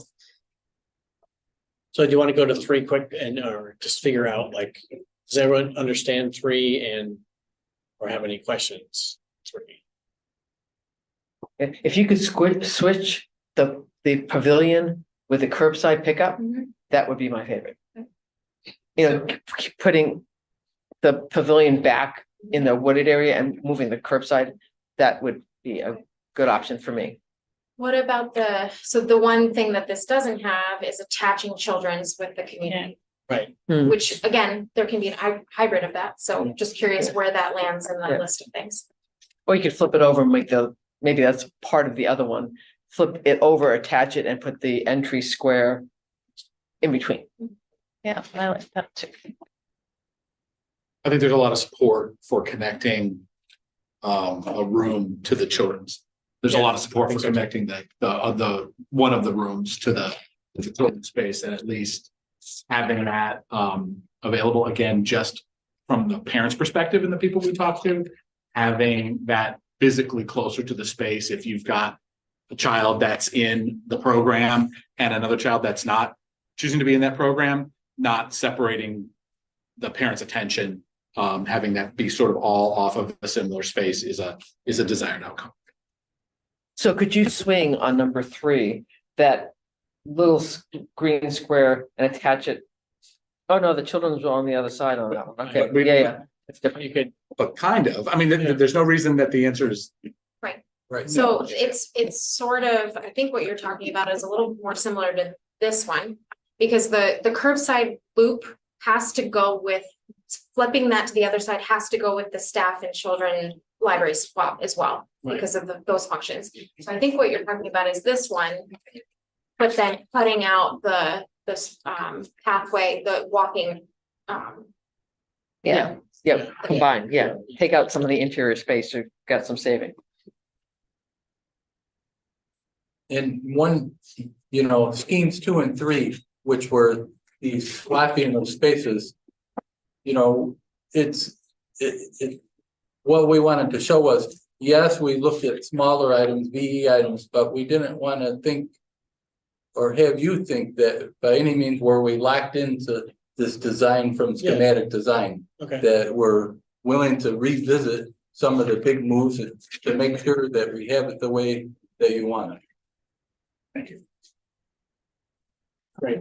And can you just talk about that extra space outside of what's looking like the children and teen space that's like bumped out there? What is that? This piece here. Yeah, so that would be actually additional square footage added to that part of the building that previously wasn't an addition. So the in between orange that was the original addition. So this would be additional addition, but it's reducing square footage in other places. Okay. So it's a net reduction. It's just shifting the square footage a little bit. But does it give the children's space more footage? So in all of these, it's looking at trying to keep the children's at or slightly above what schematic design layout showed. And so that's kind of, we can push and pull that as much as you like based on the cost. And there it's also, do you increase that and do the connection to the community room, or is it one or the other? I think it's thinking about that. In a number, you see, 2,534 square feet, and then a number we're using based off the estimate, $566 a square foot. That includes all the markups. Yeah. Can I ask you in number 1, is there any way you can consolidate the staff space in that one or no? So one of the main drivers for half of the staff space being on the Borthwick side is because of the curbside pickup. So an alternative thing would be to move the staff that's on the west side of the building, which is actually where we're sitting right now, to over there. Which we have not explored that in schematic design. I think we explored that way early in the process. We could go back and look at that.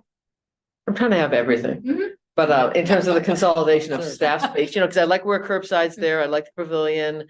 Get the extra little entry square in there and get the staff together, and I would like that. So one thing that of the renovation, there's actually very little work on walls. Some of that is related to that the open library is open library. There's just not that many walls, but we're also maintaining some of the existing walls in this zone of the library where we're sitting now. If we were to move the staff all the way to the other side, then this would become main library. So we'd be doing a lot more wall work. So Okay. there's cost. So we can absolutely look at it, but that's another reason why. That's okay. Okay, thank you. And maintenance is preferably on the west side of the building so that you don't have the loading dock on the east side. That's another process there. Okay, can we go to 4 quickly? Just to, if people have questions or it's up for. This one, I apologize that the graphic is incorrect. This appears very similar to option 1 because it is. It was looking to kind of provide a slightly different configuration of the interior kind of walkways, as well as to give the example of this curbside pickup loop being separate, and that graphic didn't make it in here. So when you say the curbside pickup being separate, it means a separate entrance, separate exit. Yeah. And it can have parking spaces or not, or do you lose those parking spaces if you have? I think it would be losing those parking Okay. spaces. Because it's here. I mean, and luckily there's a curb cut on this property already. Right. Because I think that there's some complexity with adding a curb cut to the Borthwick. But just imagine that this is not connected from a driveway standpoint, right? That's basically where we're going. Right. So it just kind of, these spots wouldn't be here, so people would be, looping in and around and then popping right back out on Borthwick. So these spots wouldn't be there because this would be how you got on and off Borthwick. You wouldn't be coming in and looping down and around.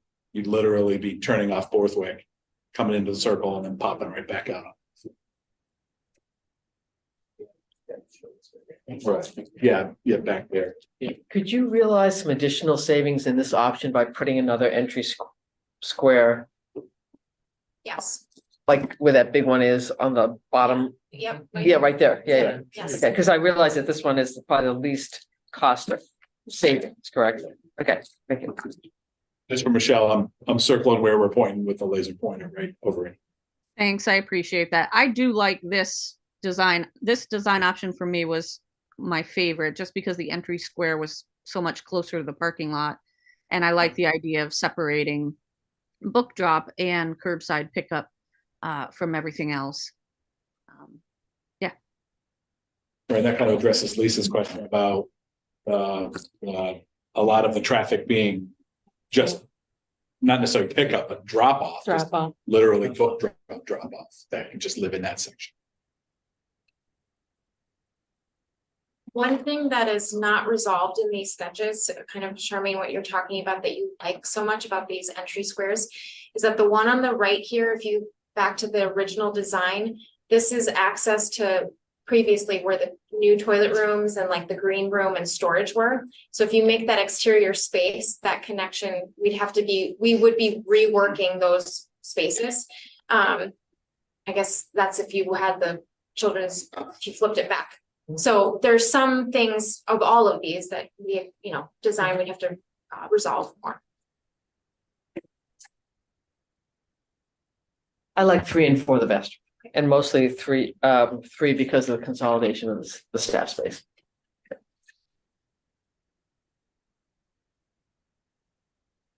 Okay, any other questions on any of the design options? Any other questions on any of the value engineering options? Any other questions in general on the presentation? Comments or concerns? what are our next steps and timeframes, I guess. Right. So that's good. That's a good question. It's a great question. So I think, and I'll speak, but please, I think we need to make a decision on the amount of the bond in the project. We have to keep that going, and then also we have to make a decision on if we first the design. I think if we like any of these, then we would go to, is there any of the options we want to throw away on the value? So that in my mind, that's kind of like you can make decisions on the design, the value, and then see where we are, make a decision on the money. So then it is, as you know, communicated a couple times, it's the amount of money that we spend on the project, and the amount of money we ask the voters to so assuming we have anywhere between $3 and $4 million of reserve, or of I call it general fund or reserve money that we can allocate without leaving us zero in the bank. Obviously, I don't want to totally spend, the reserves. So in my mind, that's kind of the way I think about it. There's other ways to think about it, but and then the other thing I would say is the longer we wait on a decision, the more expensive it's going to get. So which makes the decision harder, some ways. So that's kind of how I see it. The things that are in front of the board. So I'm gonna make a suggestion that, given the hour and we do have another agenda item, and we've gotten a lot of information tonight or additional back and forth, is I'm not sure if you're comfortable with it, if you want to have that discussion tonight, or that people know that at our meeting in 2 weeks. Yeah, barely, February 12th. Yeah, that people Monday. understand that. So I would say we can do it tonight, or if people can process everything and come ready to say, I've digested everything, I've had my questions answered, or email additional questions. But I could do it either way, but I'm mindful of the time too, but I'm just putting that out. What? yeah, and I'd like to hear what. No, I just want to clarify the process that you laid out. Sure. Which is that we vote on the value options and the design options, and then say, okay, these are the options. Design first. The design, this is the design we agree on, this is the cost that we believe it will be, and then vote a yay or nay on that cost. Yeah. So not the process of saying, we agree on I make a motion for a $25 million budget or something. Right. Legit like that, That's but- the other way to look at it, is we say, okay, so someone can make a motion on an X number of total project, Y bond. And then we give them that, Suzanne, that number and say, okay, this is your cap. Live within that cap, in some ways. And then you come back with, and then we give her direction on the drawing, but we come back with that. Which one is easier for you guys? So a little bit of in between Okay. on those two. Yeah. So the HVAC option is important. Okay. And then knowing which value engineering ideas are not viable to you. Those are two big ones. And then if there's a cost that a target project cost, that would be helpful, because some of the design options, while maybe you can say we like 1, 2, 3, 4, a lot of them still need a lot of Work. a lot of them were to kind of generate, we like this, we don't like this. So we can now go and create a couple of design options that are addressing more of the concerns. And that's, if we have the target cost, that design option can be in response to that target cost. So it sounds like we potentially need 3 votes. So we need 1 on geothermal. We need 1 on the engine, Like Value- which one don't we want? which don't we want? Veto. We veto. What are we vetoing? What are we vetoing? And then 1 on based on a number. Right. So we say 30, we say you have 30 million to work with, go. Okay, sorry, I just Well, need to understand the Yeah, so I process. feel like I need to clarify something for myself too. So right now, we've spent all this time getting to this point, and the building that we currently have is 35 million. And we can vote on all this stuff and whatever and reduce it to 33 million. Right, so we're talking like, it's not like we're gonna move from 35 million to 5 million, right? Even if we add all these different parts in, we at most maybe get like a 5 million savings if we took everything. So we're talking moving from 35 to 30 if we cut like everything we could cut. Right, and then we decide from there how much we go out for a bond and how much we cover using existing funds. Well, if the will of the board is to say, sort of what Caroline was saying, our goal is number X. If that number is got a different digit in the tens place, it's going to be an extremely different design than what we're doing right now. It's not that that can't be designed. We're in design development. That's literally where we are right now. If that's the will of the board and that's the desired outcome, is to have the board has the fiscal control of that. Well, then, I mean, So yes, if that could be done. It's not gonna look like this. Well, I feel like maybe I'm going the other way. Like, I feel like we put all this time and energy and feedback and we've got a product that we liked, right? And that product is 35 million. And so to me, I feel like that's the product. And if it's. but to your point, it seems like the threshold question really is the will of the board to spend in the ballpark of $30 million. So it seems like the first thing we need to figure out is whether there is serious objection on a majority of the board of that ballpark, of that kind of, Right. Is there anyone who's like, I'm only going to vote for a $20 million bond? Right, so again, this project cost and then this bond. Understood, but I mean, is there anyone, I think I'm asking Right. the board, like, is there anyone who has very strong feelings about, I'll just do the threshold of 30, because I think the $5 million, is there anyone on the board who has very, very strong feelings about the project cost being below 30 million? I will say I've become much more comfortable with the higher number and, you know, kind of agree with Sarah that I was like, we're doing all this and I'm sorry, you've done a ton of work to find ways to save money, but it's like not really getting us a significant, you know, there's nothing significant. So I'm getting more comfortable with the number. I was looking at some recent, you know, state projects that were in the ballpark. Niagara Falls, new visitor center, like half the size of this building, $46 million. It feels like this is just what it costs. And this is a 50-year-old building. This is going to take us another 50 years. I'm getting more comfortable with the idea of we just like it costs what it's going to cost. And if we're going to do it, we should do it right. I also, you know, there's been some comments about like, what are some of the more sustainability options? And I feel like besides the HVAC, we really haven't, I don't have a good handle on what are some of the other, you know, how are we going to make this a little bit greener so that we can in part better sell it to the community too. So I'm getting much more comfortable with the idea that this is the cost of the project. And if we're going to do it, let's do it. And the community can vote it down. It would be disappointing, but then we would have our charge at that point. So, before I say anything, does anyone else want to say something? Okay. Well, wait, I'm sorry. Let me just do it. So I asked Shari to give us some numbers.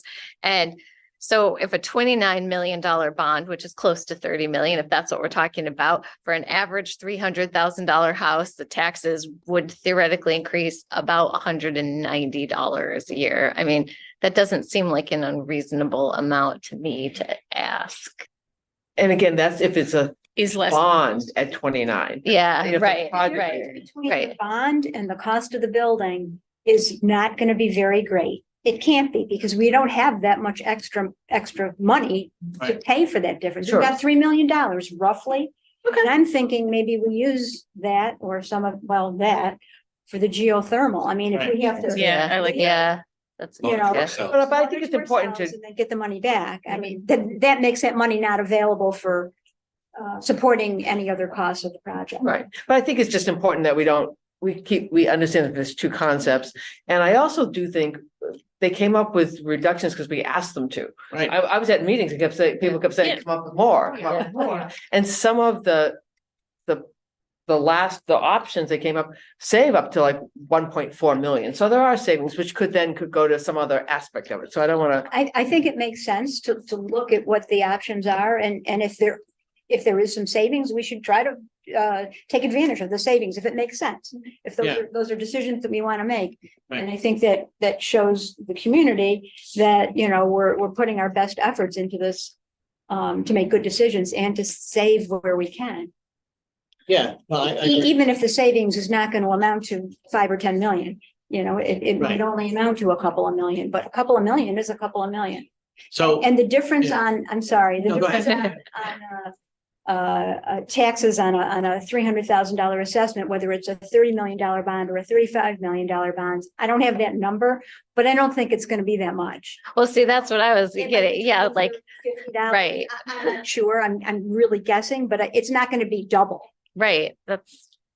So it does make sense to cut things if we can, but we don't need to like winnow it down to the bits and pieces because it's not going to make that much difference at the end of the So- day.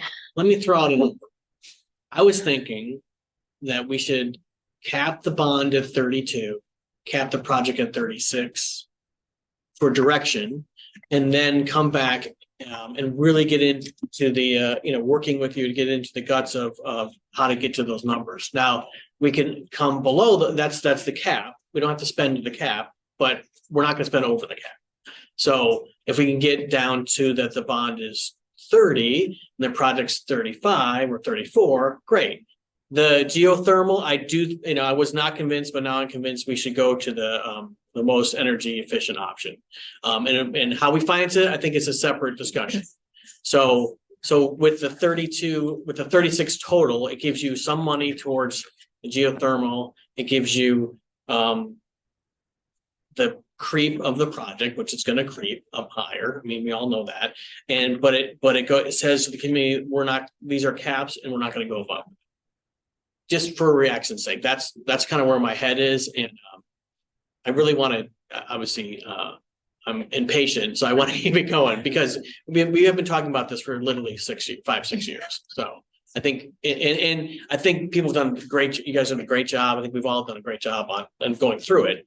We're going to, in the interim, there's going to be a lot of things that come up. So what do people think of project cost 36, bonding more, no, 32? Just to throw out a number. I like it. The sound of it. Sounds like everyone can live with that, at least. I'm sorry, I said it sounds like everyone can live with that. I mean, at least there's no one who's there. It doesn't sound like there's anyone who's like, no, I'm only agreeing. I will not vote for anything over this number. I'm sorry. I'm just it looked like you were gonna say something, Yeah. so maybe. But I think 35 sounds like a nice number. You know, we could call it 35, I realize. the project cost, and then we can work on the rest. I would suggest just that way you're not over 35, even though it's only another million, I think. Right. And that takes into account the geothermal, so you have to make decisions on how you're gonna get there. And I think that everyone in this room started out with a number in their head, me included. And I agree with you, like things cost what they cost. And if you're going to do it, you wouldn't, why do the most archaic option for things like the HVAC system? Yeah.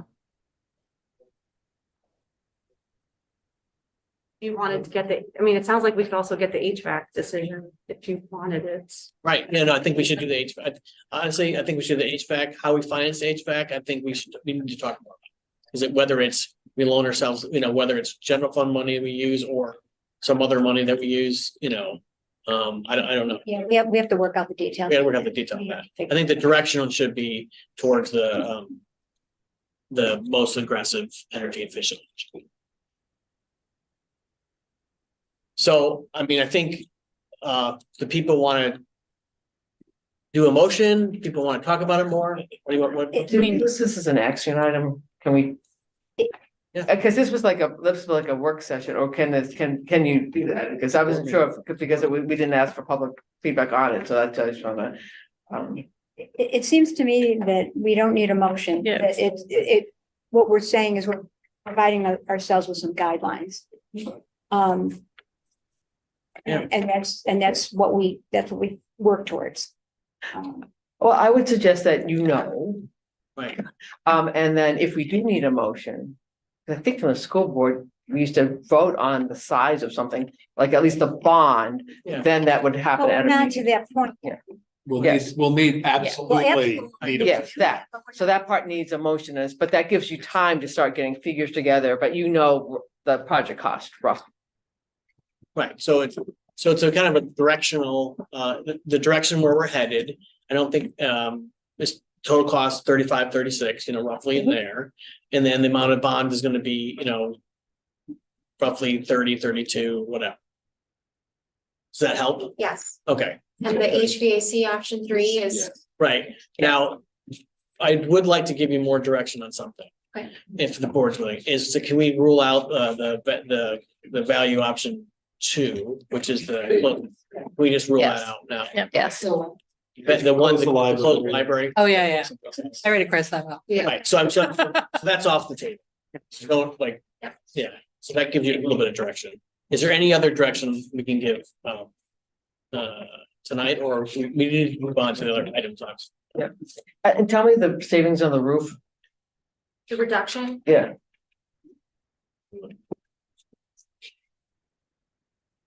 Like how much you would save if it was flat. Right. 125,000. Yeah. Yeah. It wasn't very much, yeah. Yeah, the 8th. 125. It's the number 8 on. Number 8, yeah. bottom Okay. left. Thank you. Okay, thanks. Okay, so that's great. So I think hopefully that gives us enough direction to keep moving, and we'll obviously keep thinking about it. Definitely, there's a lot of information here. And thank you. I think it's on the updated Yes, presentation. absolutely. Much appreciated. Okay, Thank you. you. All right, we're gonna take like literally a 1-minute break, and then we're gonna go back into the agenda. Okay. So, okay, Maybe make like 2, but oh, 1 or 2. yeah. Great presentation, good. Thank you. Thank you, guys. See you. Thank you. Thanks so much. Okay. Should have brought. Here's something.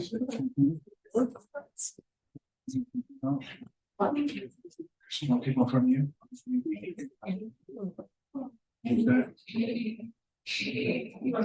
Oh, yeah. Or I bought it.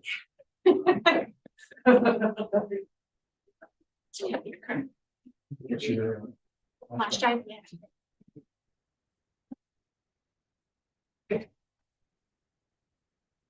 Thank you, Jeff. Good night. Good night. Thank you again.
Michelle, I'm just gonna check. Can you still hear us? Were they always like this? Yes, I can hear you. All right, thank Since you. I joined, yeah. Just since I joined. So we. Just so you guys, I'm sorry, just so you know, I'm gonna hang out for the next agenda item, but then I think I'm finished for the evening. Yeah, Okay, totally. sure. Yeah, Absolutely. I think we should keep going here. I know they're. Yeah, we just talked about. Okay. So are we doing, Public comment. okay. Okay, so we're gonna get going here. Thanks everyone for their patience. It was a great discussion. I appreciate everyone hanging in there. So the next part of the meeting is public participation. So, same rules, 3 minutes, and obviously we'll run it until people are. Yeah, we've gone through the people. So do we have a list? Yeah, we do. I think we have 3 people left. Mr. Holmes first. Okay.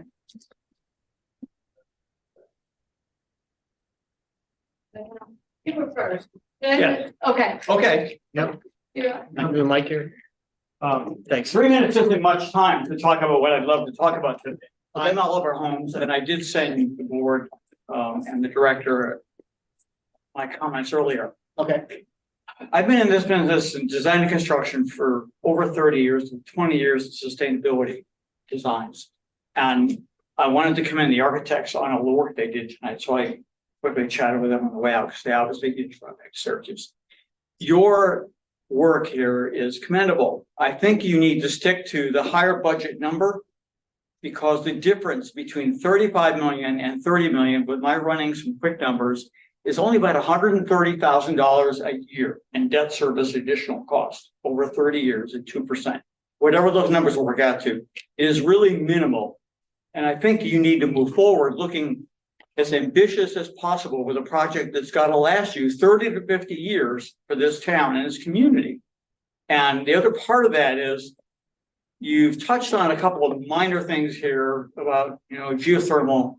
And there's a note on here about green roof. Whatever you do with that, it's fine. But you really need to step up and make this building a shining example for our community. As I've mentioned to you, we're a climate smart community the town is further working on. And you need to set that stage for it. It is important. The costs are there, but you amortize them over a long period of time and you become the example. And you become the learning for our children who need to understand what needs to be done as we decarbonize our society. You need to start with a construction manager now. You need to get them on board. They can help you work through all these costs, all these options. They're excellent at what they do, and they need to be here early, not 6 months or a year from now. You also, what did I say? Oh, I wish the architects were still here, but they need to have early conversations with the town.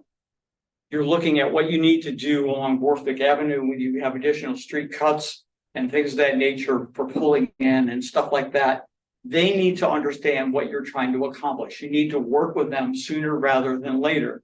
There's not just the issue with that house over there and all that secret kind of stuff that goes with it, but all of the other issues about infrastructure and everything else.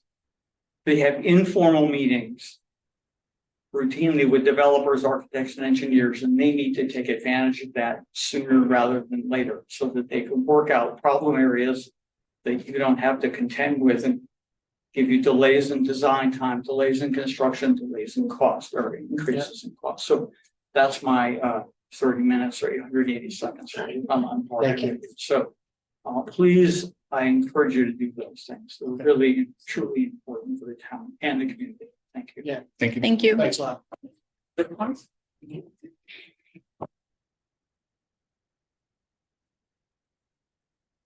Okay. You're next. No, I'm Ann Moore. Okay. Okay, most of you know who I am. I'm Ann Moore. I live right down the street on Borthwick Avenue. And I want to emphasize that anything that you do here affects my quality of life. All right, I want you to understand that. Now, after listening to this presentation and listening to the previous ones, listening to the reason for this, you want to become a community resource. And I don't know what that definition is to you, but it's very clear after this that you want this to be the Town of Bethlehem Community Center. Right? And I have a problem with that because this is a library, right? This is not the community center, right? In order to differentiate between the two, it might be important for you to ask yourselves what things must be done at the library that you are making space for. If you really truly want to cut costs in the budget, you need to ask yourself what must be done here.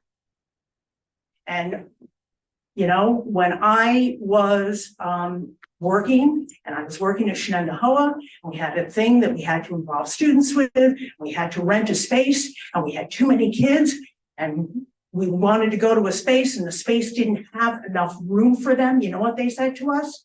I'm sorry, we can't accommodate something that large. Done. You find someplace else to go. If we truly need a community center here in the town of Bethlehem, let's push for that. But this should be a library, not a community center. All right? On top of that, Ms. Patterson, I am a retiree. I am on a fixed budget after doing community service as a teacher for 35 years.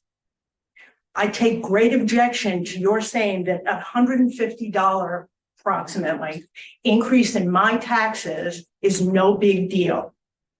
I have things that I have to worry about that you fortunately apparently don't.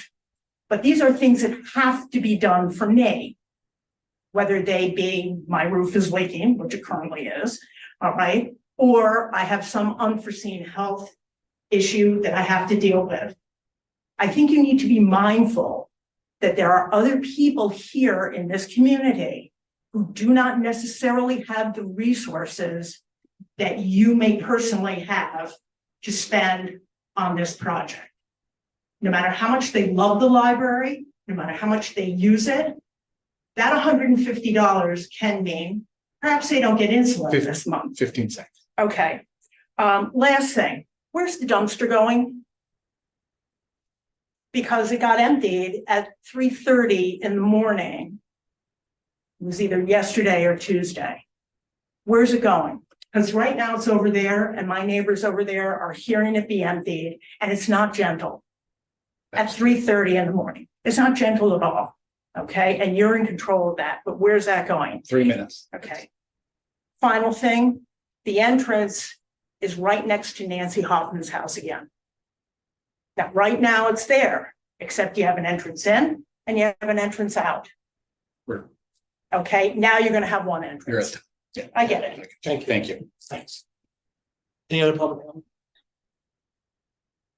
Okay, thanks. We're gonna move on to a discussion on the meeting room reservations and access. So I had asked Jeff some information together, which was sent out to you guys about the access point. The current situation is that we pause access until March 12th. People had existing reservations can obviously use them, but no new reservations until March 12th. So my question really is like, who are we denying? And I've heard some from the community, and that's discussion. I want to talk about what if anyone's hearing anything from the community on that issue. So just from the library standpoint, in the software, we are when people land on I want to request a room, there's a email the board and email the director contact right there, right up front.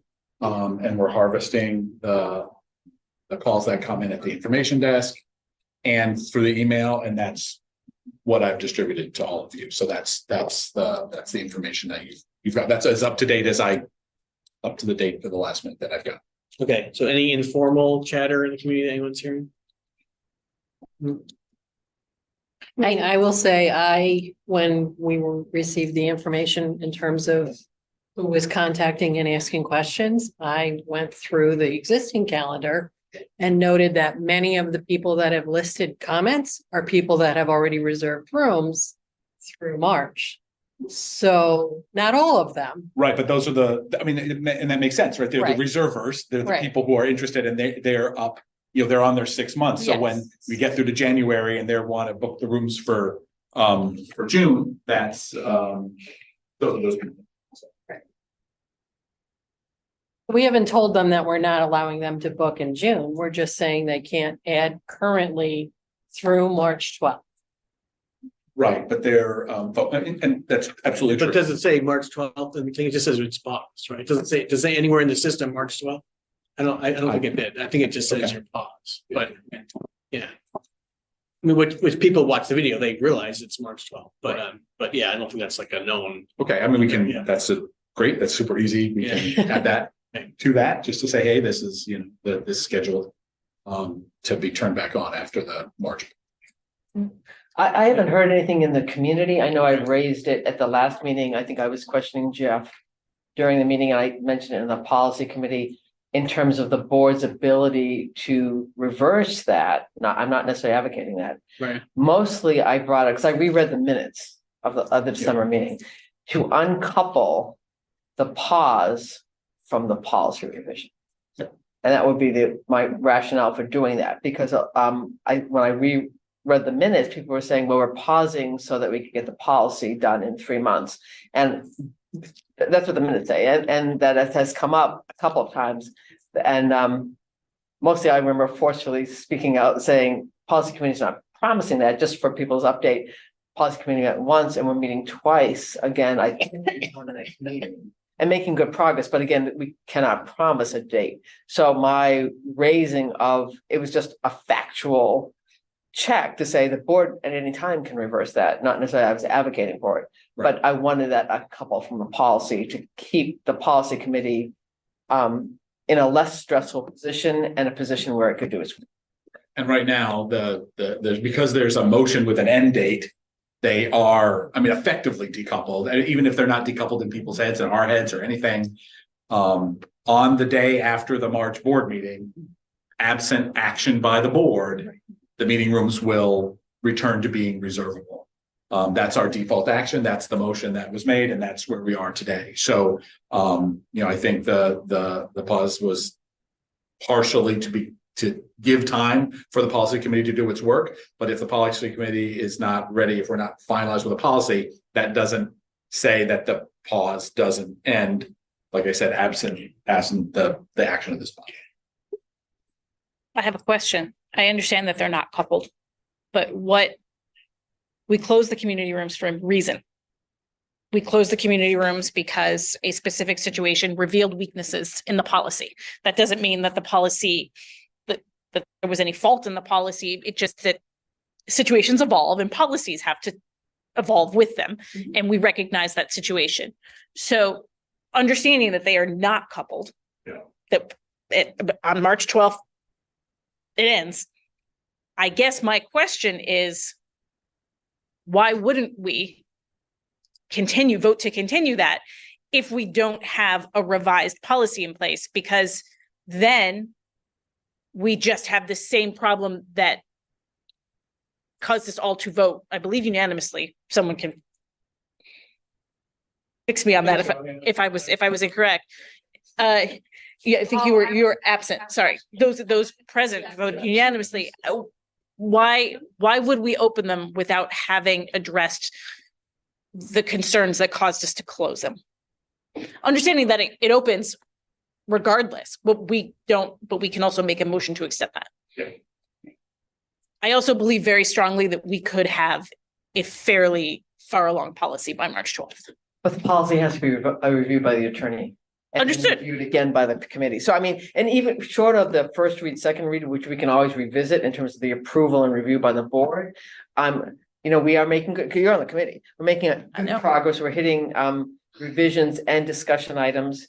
We have to have that reviewed by the attorney. Then we have to present it to the board, not even for approval, but there are discussion items that the entire board has to weigh in on. So we may not. But I agree. I agree that we can't promise that, but I'm still asking the question, why would we not prevent the, why would we not take the action to keep the rooms closed if we haven't fixed the problem that caused us to close them in the first place? Well, wasn't part of it to just sort of give everyone a chance to take a deep breath? And it's like, we had one problem over how many years of successful programs at the library.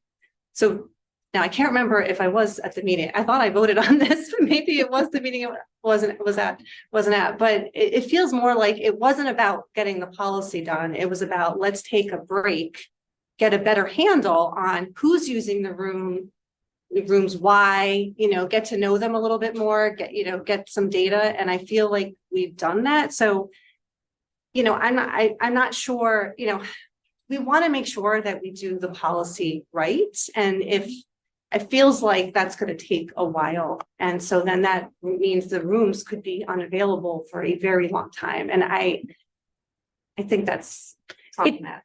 I think it's also problematic.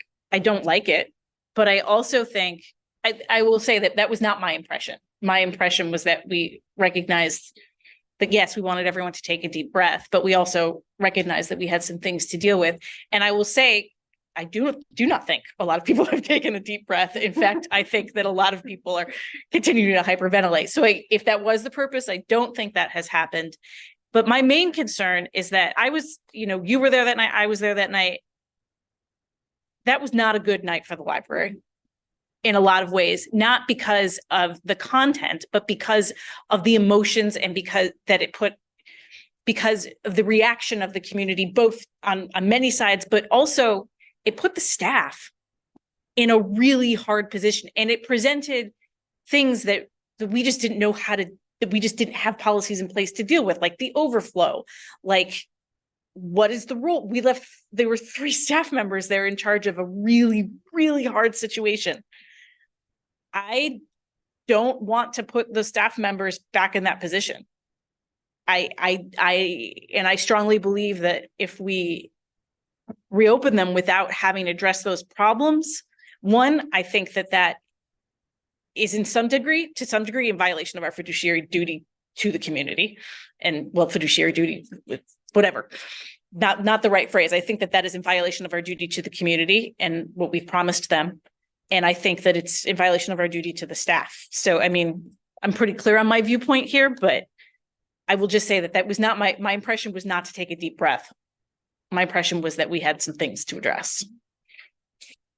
And I wish it had been to take a deep breath, and I wish that everyone had, but they haven't. Hey, Mark, are you hearing, and you're the president, you're potentially hearing more than some of the rest of us? Not much. I'm hearing great outrage about no, it. what I'm hearing is like, When is it going to open? when's it going to open? So you have an answer to that, And right, I have an answer to that. unless Right. take action at the March. Right. meeting. And then also I'm hearing you're going to do a bond for 30 million to open to have brand new meeting rooms, but at the same time, you're cutting off access, which I can explain. Yeah, we're trying to get the policy right. Right. So it's all explainable, but mostly I think what I want to discuss is like, let's make sure we're all communicating what we're hearing. I'm not hearing much besides what I tell people, email the board, please email the board. Like, don't talk to me, email the board. So everyone hears the same thing. So what we got. Me too. So I'm encouraging people, communicating, people who are communicating with me, I'm like, also communicate with your elected officials and, we place the link to do that. Couldn't be more front and center. So, right. I mean, there is part of me that there's a group of people out there that know they're not open. So they're, like that's for people who are active no and they're active fine reserve. Yeah. It's out there, kind of they're closed. So there's a hidden majority, a hidden part of the community. I don't know if it's a majority, but a hidden part of the community, that says, library had a big problem and they closed the meeting rooms. So it's like, what? That's more free speech is better than less, right? So we don't know how big that is. It could be small, it could be big, right? I don't know. So I've heard, so it's not like overwhelming chatter, but I've heard like, wait, what are you doing? The library should about more feature. We actually were very happy that the library did that program, and you're closing the meetings room. Like, what are you doing? It's also not the library's responsibility alone. And Right, and totally agree. and because we have become that, people have come to expect that of us, and I don't think we can change them. It's very hard to say, go to someone else, but I think that the rest of the community needs to realize that there is a need for this. Right. And that it should not be the library's sole logistical and financial burden. Yeah, no, I agree. I mean, there are other parts of the community to step up as well. Yeah. And I think we can engage in dialogue on that, in terms of if there's space. And then the people should be clear on why they're not allowing space. Exactly. Yeah, because they may say one thing, but it's like, oh, come on. We know there's issues of liability. We know there's issues of we don't control.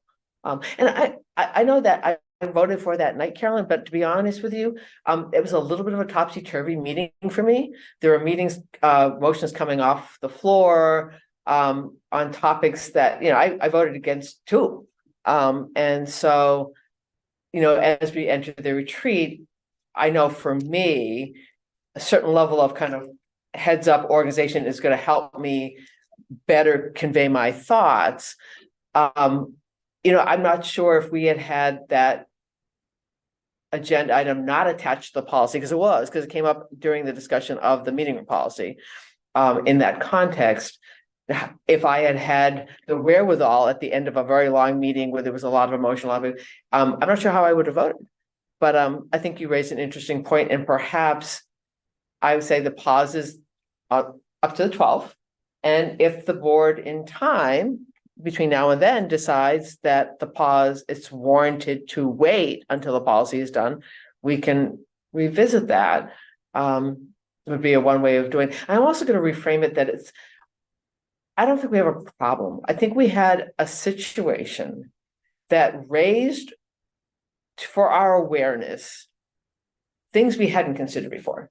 Mhm. In terms of who controls a meeting, who controls the crowd, just things that we hadn't added on before because maybe we hadn't needed to. So in a way, it's an opportunity to reflect on, given times and circumstances which change all the time, how can we do things better? Oh, exactly. Yeah.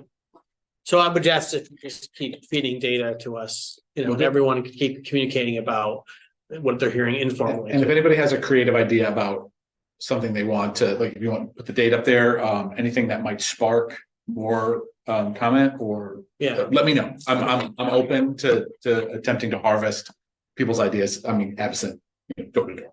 Did it go in the email newsletter? I mean, did anything go in there to alert? Did anything go in the newsletter and email to alert people that it was closed? No. Maybe, you can weigh the pros and cons of alerting people to something. Very good. Yeah. To Carolyn's point, I did notice that one of the groups who had approached to reserve the word speaker, outside speaker, was on the form. In the grid, it said bringing outside speaker. There was an organization that said we're bringing outside speaker. So well, and again, I think you worded it very well, Charmaine, that the changes are not about the speaker that night. And I think that I want to, because we are still on camera, right? Yeah. I think that so much has been made of the speaker and the changes to this. This is about how the changes to the policy are about how the library can run itself. It is about the safety of our patrons. It is about the safety of our staff. It is about the safety, just having the library function. And regardless of who the speaker was that night, a lot of people, a lot of things came to a confluence that revealed that we did not have the correct wording to deal with that confluence of events. Yeah, I think about, what if there was an impromptu Taylor Swift concert here, right? So that's an excellent example, Jeff. Just trying to say, so we were fundamentally, and I think one of the things that was identified for me, because as a person who was here, just like many of you, we're fundamentally unprepared to deal with that kind of crowd or interest or, Mhm. hallway and all of that stuff. It was in the policy, don't be in the hallway. Well, okay, but what does that actually mean? And so there's procedures underneath the policy. And I think, there's a lot of reasons that we could imagine needing to do that. And we've done some of that when we have events, but haven't had to do that with events that don't belong to us. And so, your point's well taken that because I have fears about what if it hadn't been me here that night. And I want to clarify something that I said earlier, because I've learned that you have to, that I, be precise about a speech. When I said it was not a good night for the library, I want to clarify again that had nothing, that statement had nothing to do with the content of the speech. It was not a good night for the library because things got out of it, because we didn't know how to control a crowd. It was a crowd control situation in lots of ways. Yeah. And we didn't know whose role was what, and there was nothing, we didn't have certain things that we could enforce. Yep. That made that difficult. So I just want to clarify that statement. I want to clarify that statement. But Roles, both expectations, for my fellow board members and the public. Roles, expectations, required. We'll make up some nice cool acronym, but like roles, expectation, requirements, is part of it. It's like we hadn't thought about some of the nitty gritties and not some of the bigger things too. We've thought of it. And sometimes you don't think of things until they're presented to you. Yeah, And I think so- that this is a really solid case of that. Okay, great. Any other comments, questions, Michelle? Yeah, the only other thing I would add, just to answer a little bit Caroline's question of why would we do this, much in the same way that the majority of the board asked the director to reconsider his recent decision about sanctions against the group that held the meeting. I think that after hearing from, I thought a lot of the public, I feel like I'm reading emails almost daily that Jen is sending us from public members who are upset about the lack of, being able to schedule new meetings. So I think that I don't imagine that we're going to have a new policy by March. I get the sense that once the board is able to see the entire draft, and I have not seen the draft yet myself, but I assume that there will be a lot of debate and discussion. And if we've heard from, I haven't counted up how many emails we have received on the meeting room policy, but it seems like we've heard from a good number that the current situation is negatively affecting our patrons, and I'm not so sure reconsidering that would be such a bad thing. I think allowing the Button Club and the Girl Scouts and whoever to make new meetings, or at least schedule new meetings, would not be a bad thing. We're still working on our policy. We'll still make the changes in the policy. Yeah, that's just my 2 cents. I would be in favor of lifting the current restriction on new meetings. Thank you. No, I- okay, thanks. I guess I kind of had a question about that, or I don't know if it's really a question, but I mean, it seems like a good majority of the meetings are things like Girl Scouts, Lip Sync, the Button Club, that no outside people are actively going to want to come to anyway, right? Like I've come to Cub Scout meetings here and nobody else is coming to that. I didn't even want to be at it, right? So like I'm Cub Scout for the record. yes, still a Cub Scout, sorry. But anyway, the meetings that we are mostly focusing on getting the new policy for are ones where there is more public interaction. And I think I had asked a while ago, like, how many of those meetings do we even typically have? And if we were considering opening the rooms back up before the policy was ready, could there be a way for, I don't know, just those limited amount of events that are more public facing to have research done on them before they happen, if that makes any sense? That in my current understanding, absent a policy, I don't know that that's possible. Just about making, because it gets us into a content decision. Yeah. I think that's a hard one. I would have a lot of questions. I mean, I know like the current policy, because I read it before I came, does say something like, you know, that the library, all booked events are subject to library review before they're set or something like that. So wasn't sure what that. I mean, I will say exactly. during the policy meetings that we've had already, I had suggested that perhaps we could bifurcate the process and make the kind of simple types of requests for meeting space subject to certain requirements, not too different than what they are currently. And then when you're having an outside speaker or someone come, that raises to a different level of meeting, in my mind. I raised it as something to discuss. We haven't finished discussing it at this point, but I feel like that would address some of the concerns that we're hearing from groups that are trying to rebook their, monthly or quarterly, homeowners association groups or whatever they are that, need to use the space. So when we're looking at those manner restrictions, right? There's possible, that you could do a size restriction. And we're thinking out loud right now. So when I think about time, place, and manner restrictions, Look, the manner could be meeting versus event. Event could be the speaker, the film, maybe we keep that out. I mean, I don't know, but I think we can definitely continue the discussion either now or at the next meeting about, we still have a couple of bit of time. Thank you, Charmaine, because I think before I answer that question, I would like to seek guidance on if we were going to have like a little temporary half measure. Thank you. If we were going to have a little temporary half measure of some sort, maybe that would be best considered at the February meeting. Yeah. Give me a little time to get that vetted before I make a suggestion and lead you all down a path that's. And legal guidance, I would, Yeah. and legal guidance, I would. That's not my guidance. Okay. Got it. I seek guidance. yes. Yeah, I think a size limitation might be something we should look at, or some other things too. I would suggest.